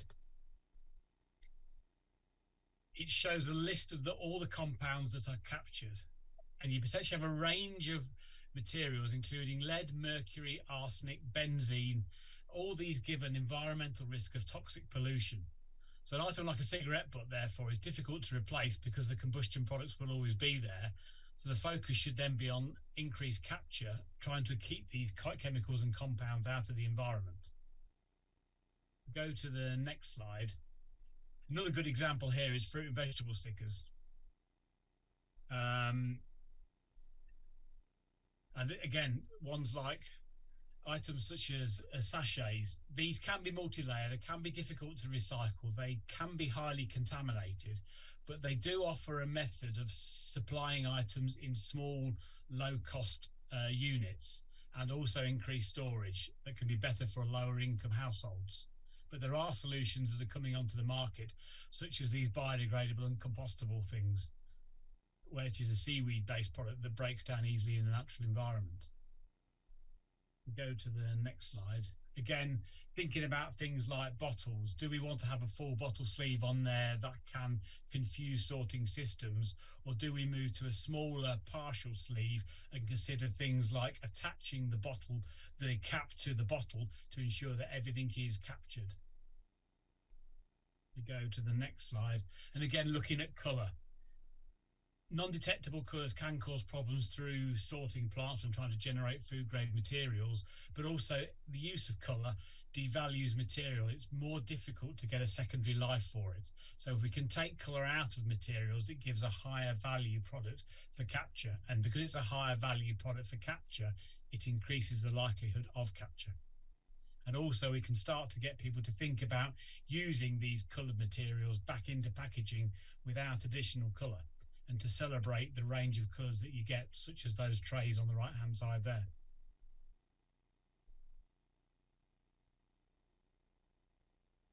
And we'll now hand over to the World Bank.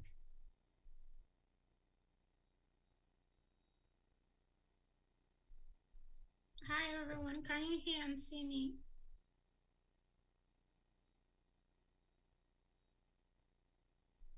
Hello? Sure. We can. Okay. Sure.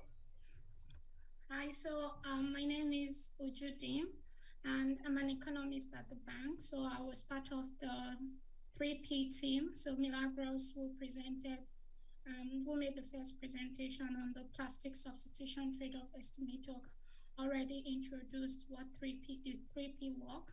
And this model, which was part of that work, and I'm going to show you how the model works, how it can help in phasing out problematic plastics, and the results from our pilot study in Indonesia. Next slide, please. So the model is a techno-financial fiscal model for policy analysis.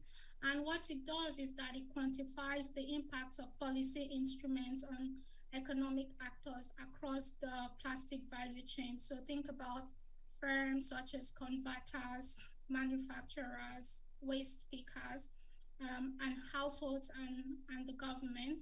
And it is a country-level model which is applicable in any country. We applied the model for the first time in Indonesia, and we got some very insightful results. So some of the key questions which the model tries to answer include: how can policies change the flow of plastic products through the economy on the environment? So like what percentage of plastic waste end up in, say, landfills or in incinerators or even in the ocean, based on the introduction of certain policies.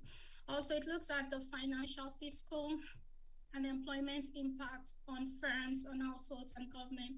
And it also tries to understand who benefits and who loses from the policy reforms. Next slide.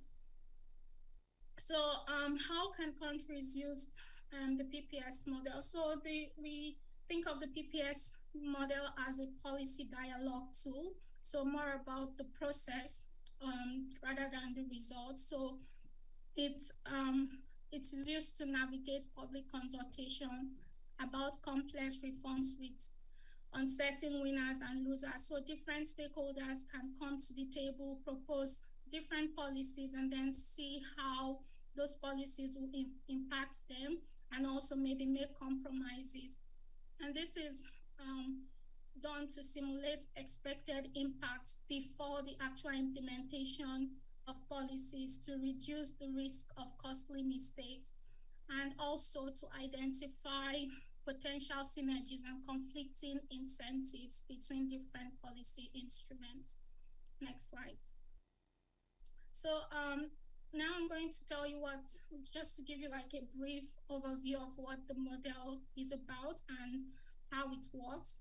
So the model is very comprehensive. It takes into account 20 of the 20 individual plastic product types in 5 aggregated categories. And the plastic products which it takes into account are the problematic ones and most commonly seen plastic products in the environment. So think about water bottles, beverage bottles, disposal utensils, carrier bags, and so on. And next slide, it also includes a menu of 24 policy instruments which have been implemented worldwide. So and they include, for instance, say virgin plastic excise tax on all packaging or specific plastic products, deposit return schemes, landfill tax, household fees, subsidies or public financing for, say, mechanical and chemical recycling, bans and standards such as plastic labeling, product restriction bans, which could be one way to phase out problematic plastics. And also it looks at complementary policies like behavioral change, such as consumer education campaigns. So this, what you see here is just like an example of kinds of policies that the model simulates. Next slide. And then it takes into account every major player in the plastic value chain. So starting from the producers of plastic products to the producers of alternatives, down to the downstream sector of incineration operators, landfill operators, and so on. And it also looks at both national and subnational governments. And even though the model is a country-level model, it can be implemented at a subnational level. So if, for instance, the government of a particular territory decides they want to phase out plastic, or they want to try out different policy simulators, and maybe other governments are not interested, this particular government can actually use the tool to see what the impacts are. And it also includes impacts on consumers and households. How do the policies influence consumer behavior in terms of, say, waste management decisions? How do they sort out their waste? Or how do they think about plastic, reuse of plastics, and things like that. So next is looks at geographical archetype, which is part of what I mentioned before. So in Indonesia, because like generally we know that waste management generation and also plastic generation can be different depending on, say, whether you're in a rural area or an urban area, or just depending on the people living there. So in Indonesia, well, the geographic archetypes were mega cities, remote, peri-urban, medium cities, and medium cities. But the good thing is that you can define this flexibly. So in Ghana, you don't have to follow this rigid or this same definition. You can say, maybe think of, focus on, say, the Ghana, Greater Accra region or metropolitan area. So this helps you to kind of look at buckets of geographies based on their similarities and differences, and see how the policies would impact the different stakeholders. And lastly, it looks at the physical plastic flows and financial exchanges among the economic actors. So it takes a systematic approach, looking at the entire plastics system. So how do plastics flow from, say, from producers to converters, and also maybe down to formal collection and things like that. And in turn, it also look at the financial exchanges in terms of, like, how much does the converter pay the producer for the products and so on. And this also helps facilitate the simulation of impacts of, say, the profits and, say, the revenues and things like that. So next, in terms of what the model tells you after running or simulating different policies, it tells you, for instance, what the plastic fate, so the plastic flows of by destination. So what percentage of the plastic waste ends up in landfills, or what percentage are recycled and things like that. And also it looks at formal impacts on formal and informal firms in terms of what investment choices are these firms now making, the distribution of cost, benefit, revenues, and profit margins. And also it tells us the fiscal impacts in terms of what revenues and expenditures the government is spending. And next looks at the consumption and behavioral choices, expenditure for plastic products and alternatives, and also how much do consumers pay for waste management. And finally, it looks at the direct employment and greenhouse gas emissions in the plastic value chain. And I will show you some outputs based on the Indonesian example. So one of the insights we got from applying this model in Indonesia is that the integrated policy reform scenario incentivizes achievement of all government targets by 2040. So what does this mean? So the government of Indonesia had, like, plastic targets, say, for instance, to increase waste collection to 70%. So the integrated policy scenario is a mix of different policies, both in the upstream and downstream sector. So it includes policies like virgin tax on excise, or virgin excise tax, and modulated EPRs, plastic labeling, subsidies in the for collection and sorting. So just a mix of 12 policies. So, and the good thing about the model is you can model different scenarios. So the first scenario, which is current policy scenario, is the scenario where the government does nothing. So it assumes that all existing policies are in place. So for instance, if there is a plastic bag ban, that is still taken into account, but no new policy is simulated. And then the second case, which is subsidies for collection and sorting or public financing, is the traditional approach to managing waste where the government funds collection and sorting.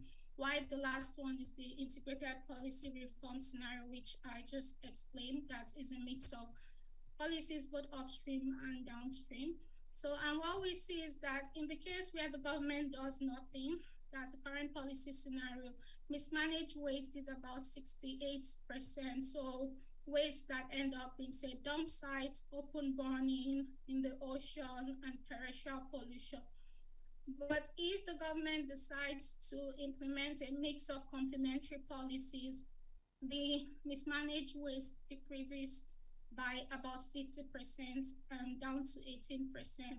Also, we see an increase in recycling when you compare to, say, if government takes just the traditional approach of managing waste or if it does nothing. So next slide, we also see that in the integrated policy reform scenario would achieve more with less burden on public budgets. So the light blue bars are the revenues of the government. So we have revenues from household fees, EPR, which is more like because then the firms are taking or are funding collection and sorting. And then also revenues from the implementation of virgin taxes. And then the dark blue bars are the costs which the government incur, because cost of administration or cost of financing, formal collection, sorting, consumer education campaigns, things like that.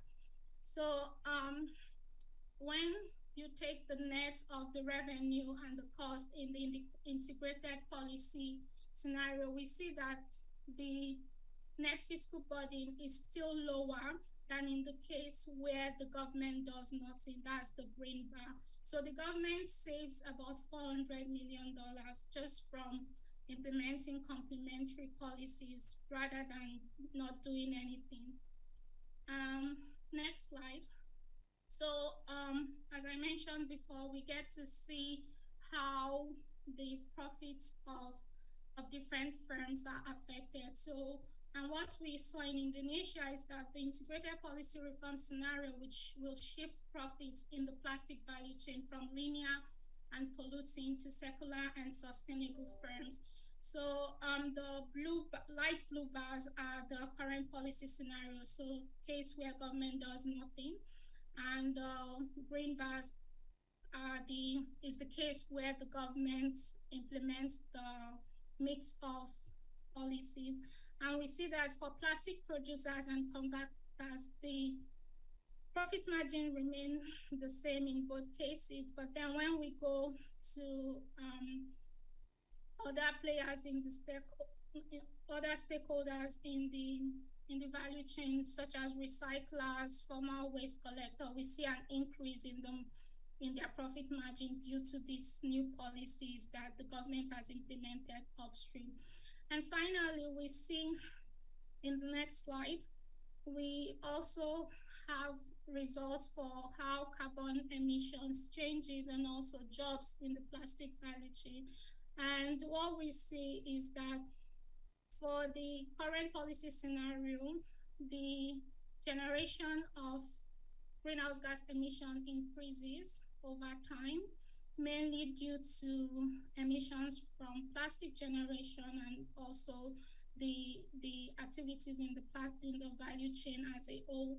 But for the integrated policy scenario case, we see a stable greenhouse gas emissions.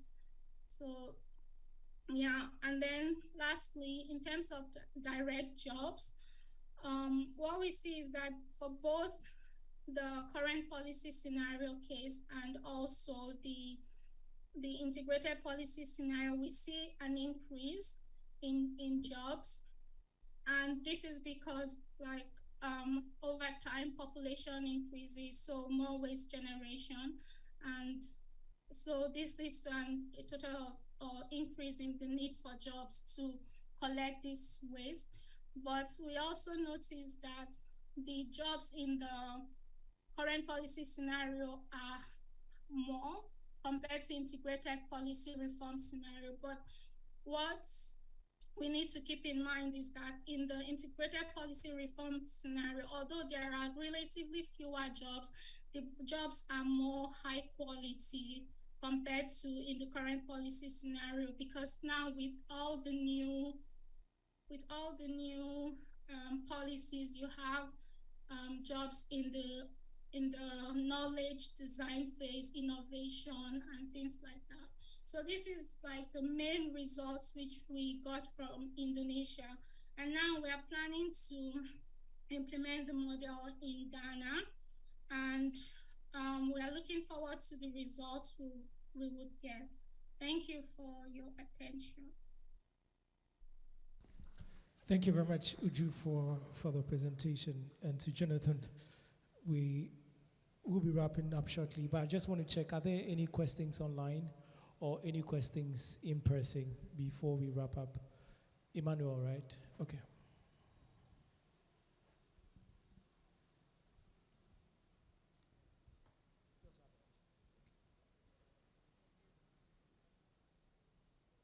So please, I want to ask, for how long was the model implemented in Indonesia? How did it take, like 1 year, 2 years? And she also made mention of employment that was increased. To what percentage was that employment that was given at Indonesia? Thank you. Thank you very much. Would you want to come in? Yes, thank you very much. So in Indonesia, the implementation took about a year and a half, but this was because the model was being developed alongside the implementation. So, but now in the case of Ghana, for instance, we already have the model, so we are going straight to implementation.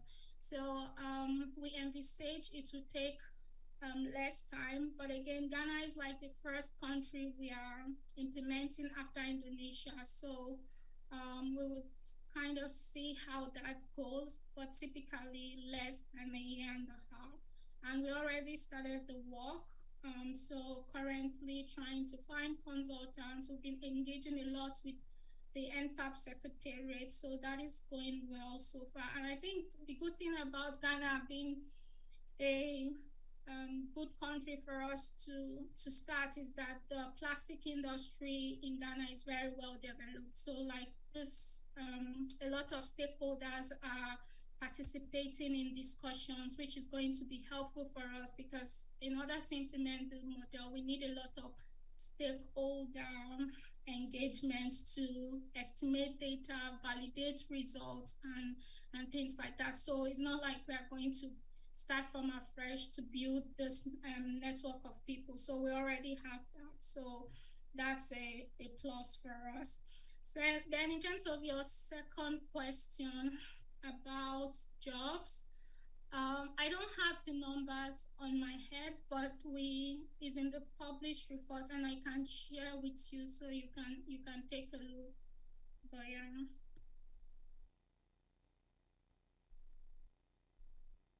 Uju, Aliyah. Hello. Yes, I'm Aliyah Tam from MESTI. My question has to do with how the PPS model makes use of data. I mean, to suit the Ghanaian context and the culture that we have in Ghana, how does data come in your model? Okay, thank you very much. So that is very important. So although the PPS model we can use default values, because there are existing values, say, for low-income countries, upper-income countries, and so on. But the plan is to get national consultants who will collect Ghana-specific data so that if anything we get would be directly related to Ghana. So and we're in the process of doing that. And so not only just going to the field and collecting data, because the PPS model is very data intensive and some of the model are not readily available. So, and this is why I mentioned before that we rely on expert panel, stakeholder engagement to be able to estimate some of this data based on the knowledge which you guys have or which the experts have. So this is the plan to actually use Ghana specific data. Thank you very much, Uju. Question from Vernon. Yeah, this is just regarding the sort of factors that are included in the carbon emissions modeling, whether or not it actually includes the life cycle assessment of alternatives that are being considered, and whether it actually takes into consideration where the recycled plastics actually undertaken, because ever so often it takes place abroad in Ghana at the moment. Just want to understand how that is factored in. Yeah, so for this model in particular just looks at the policy impacts and doesn't take into account the life cycle. So this is the life cycle assessment is done prior using the policy substitution trade-off estimator, which was presented earlier by Milagros. So after that, then the model now then simulates the impact. So the model is kind of limited to just more of like an ex ante impact assessment to see how the different policies will affect the stakeholders. And recyclers are one of the stakeholders or one of the key players in the value chain, which the model takes care of.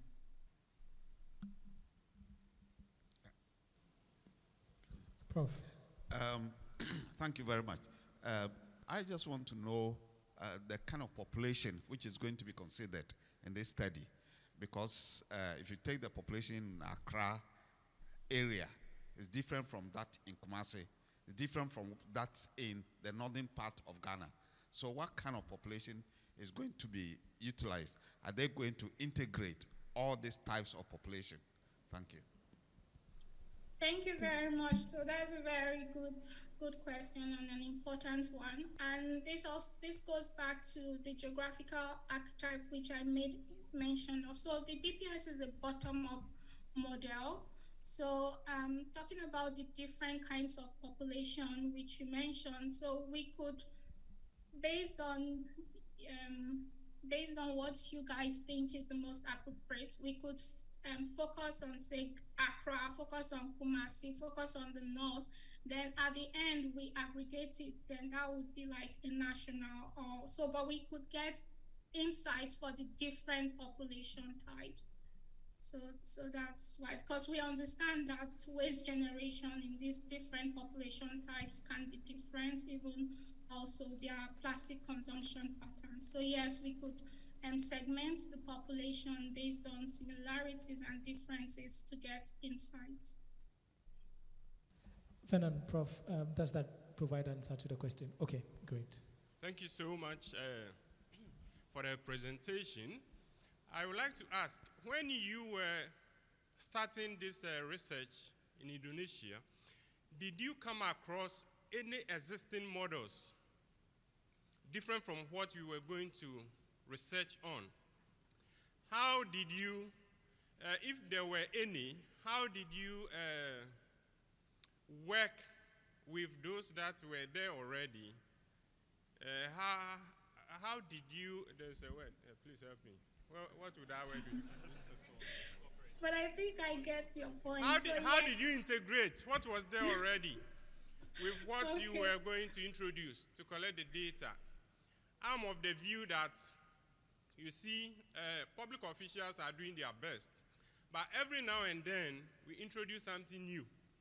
When there's something already existing, collecting similar information, you could have just gone for the information or try to assist them to improve upon it.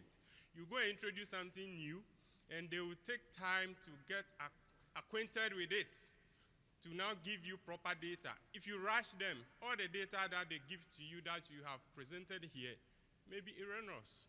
So I want to know, did you find something that was existing? How did you integrate it? Thank you.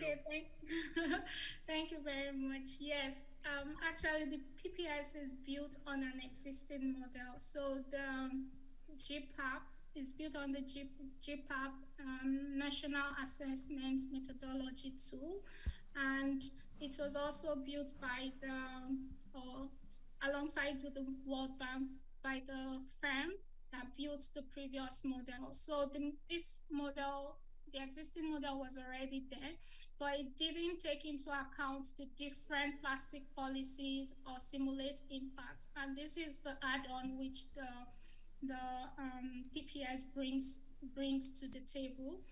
And also, yes, we worked a lot with government officials, government authorities, trying to validate the results, validate the model, validate the data. So we weren't working in isolation with the firm, but we sought expert opinion, a lot of stakeholder dialogue. So yes, and also after everything, the government endorsed the results for Indonesia. So, and this is also the plan for Ghana, to take the lessons which we've learned from Indonesia to the Ghanaian context. And this is also why we rely on your help, on the help of stakeholders dialogue, on expert opinions, because you guys know the country better than we do and are in a better position to provide suggestions and advice on what to do.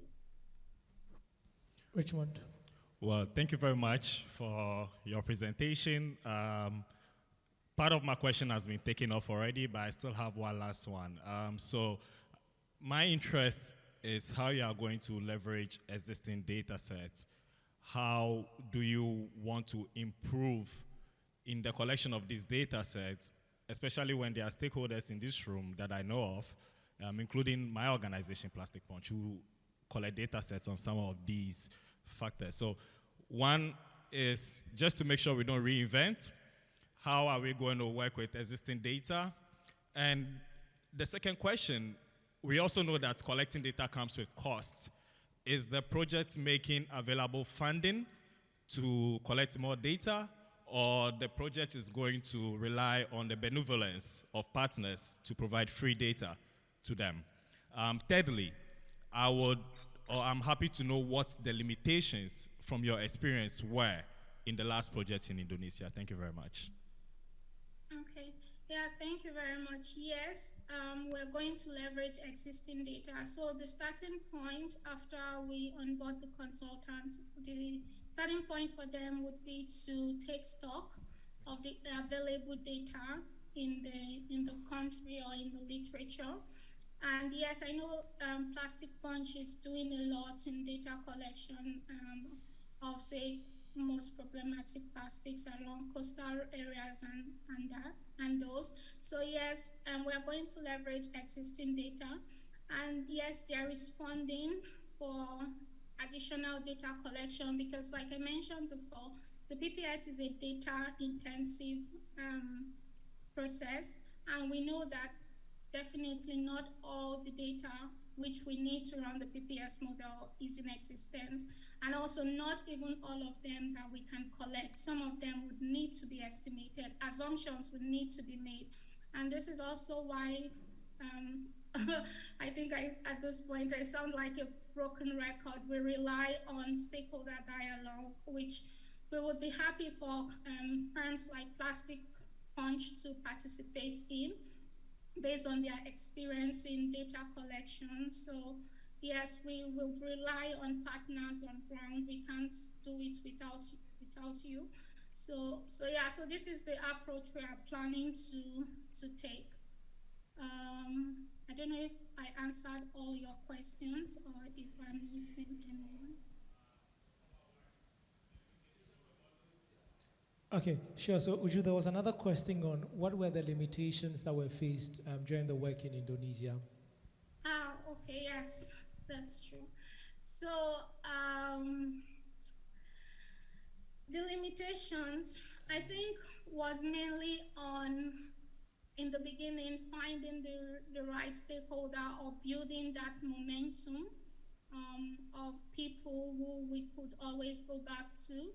But over time, we were able to do this, but this kind of slowed down the process. And I also think the fact that we were developing the model alongside implementing it, this was tedious because we had to always go back to check that the model is working well, and also we kind of had to do a lot of back and forth to validate the model. So I think the process of doing both at the same time was a challenge, but this will not be the case in Ghana because the model is already there. Obviously, it's still in the beta stage, and we might find things that we didn't know were there in terms of, say, bugs, but we will have the firm which that builds the model on standby for troubleshooting. Hello. Thank you very much. Any question? Okay. Thank you. Israel, So, my question is, from your experience in Indonesia, how did you factor data from the informal sector? Because they play a major part in the country. And then, is there a static or dynamic model? How often can you paint the results or the picture from what is happening on the field in your model? Thank you. Thank you. So yes, based on in the model we have the informal waste pickers.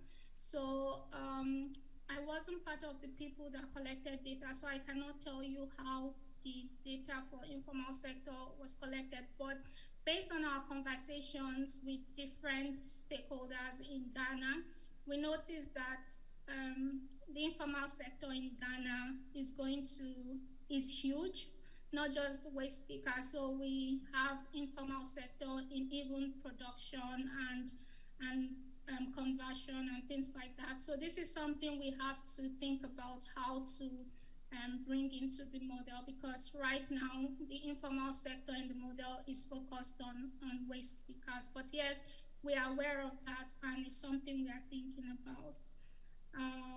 Then the second question was on, what's the second question, sorry?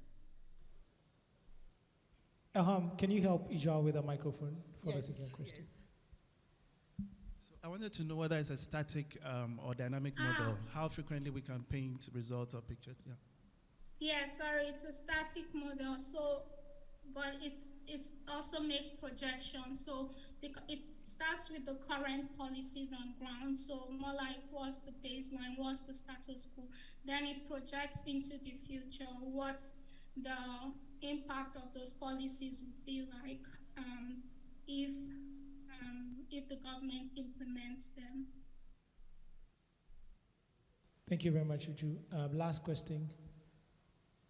Okay. Yes. All right. So thank you so much for the presentation. I think Israel already mentioned the informal sector, but my question is how inclusive in terms of gender, in terms of marginalized group participation, can you share the experience of Indonesia in both the development of the model and then also the implementation?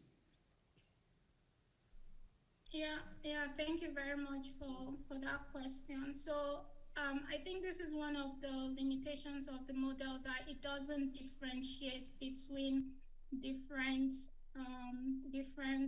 gender or types of people. It just looks at, say, the recyclers or the aggregators. It doesn't make differences on gender.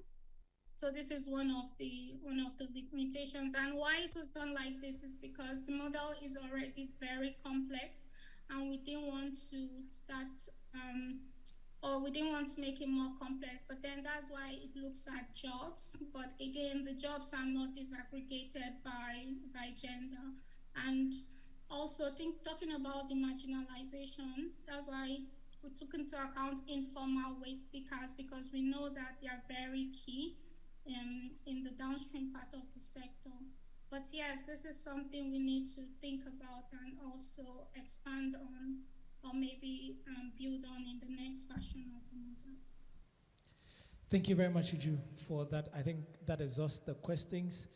Jonathan Moore, thank you too for the presentation. Despite being done well. Are there any final words from your end before we wrap up here? Jonathan.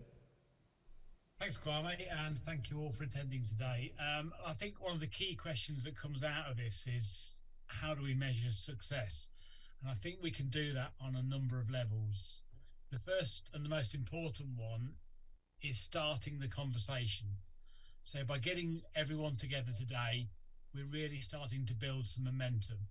And gathering all your knowledge and input together, we can start to do the things that we need in terms of thinking about the scope, thinking about our priorities, how we define problematic and unnecessary plastics, and taking that forward and collating all that information to come out with some definitions, with a list of items to consider and the tools to which we're going to use. Again, that's another level of success. And then as we move forward through this, we can then start to measure how companies react to this and how they start to make changes. But then also we can then start to look at how this has an impact on the environment. So are the rivers and beaches starting to get cleaner? Are the problematic items being captured before they contaminate the environment? And we can really start to build this up to success. Thank you very much, Jonathan, and thank you to Milagros Uju for the presentations today. To our online participants, thank you very much for staying with us, and to our in-person participants as well.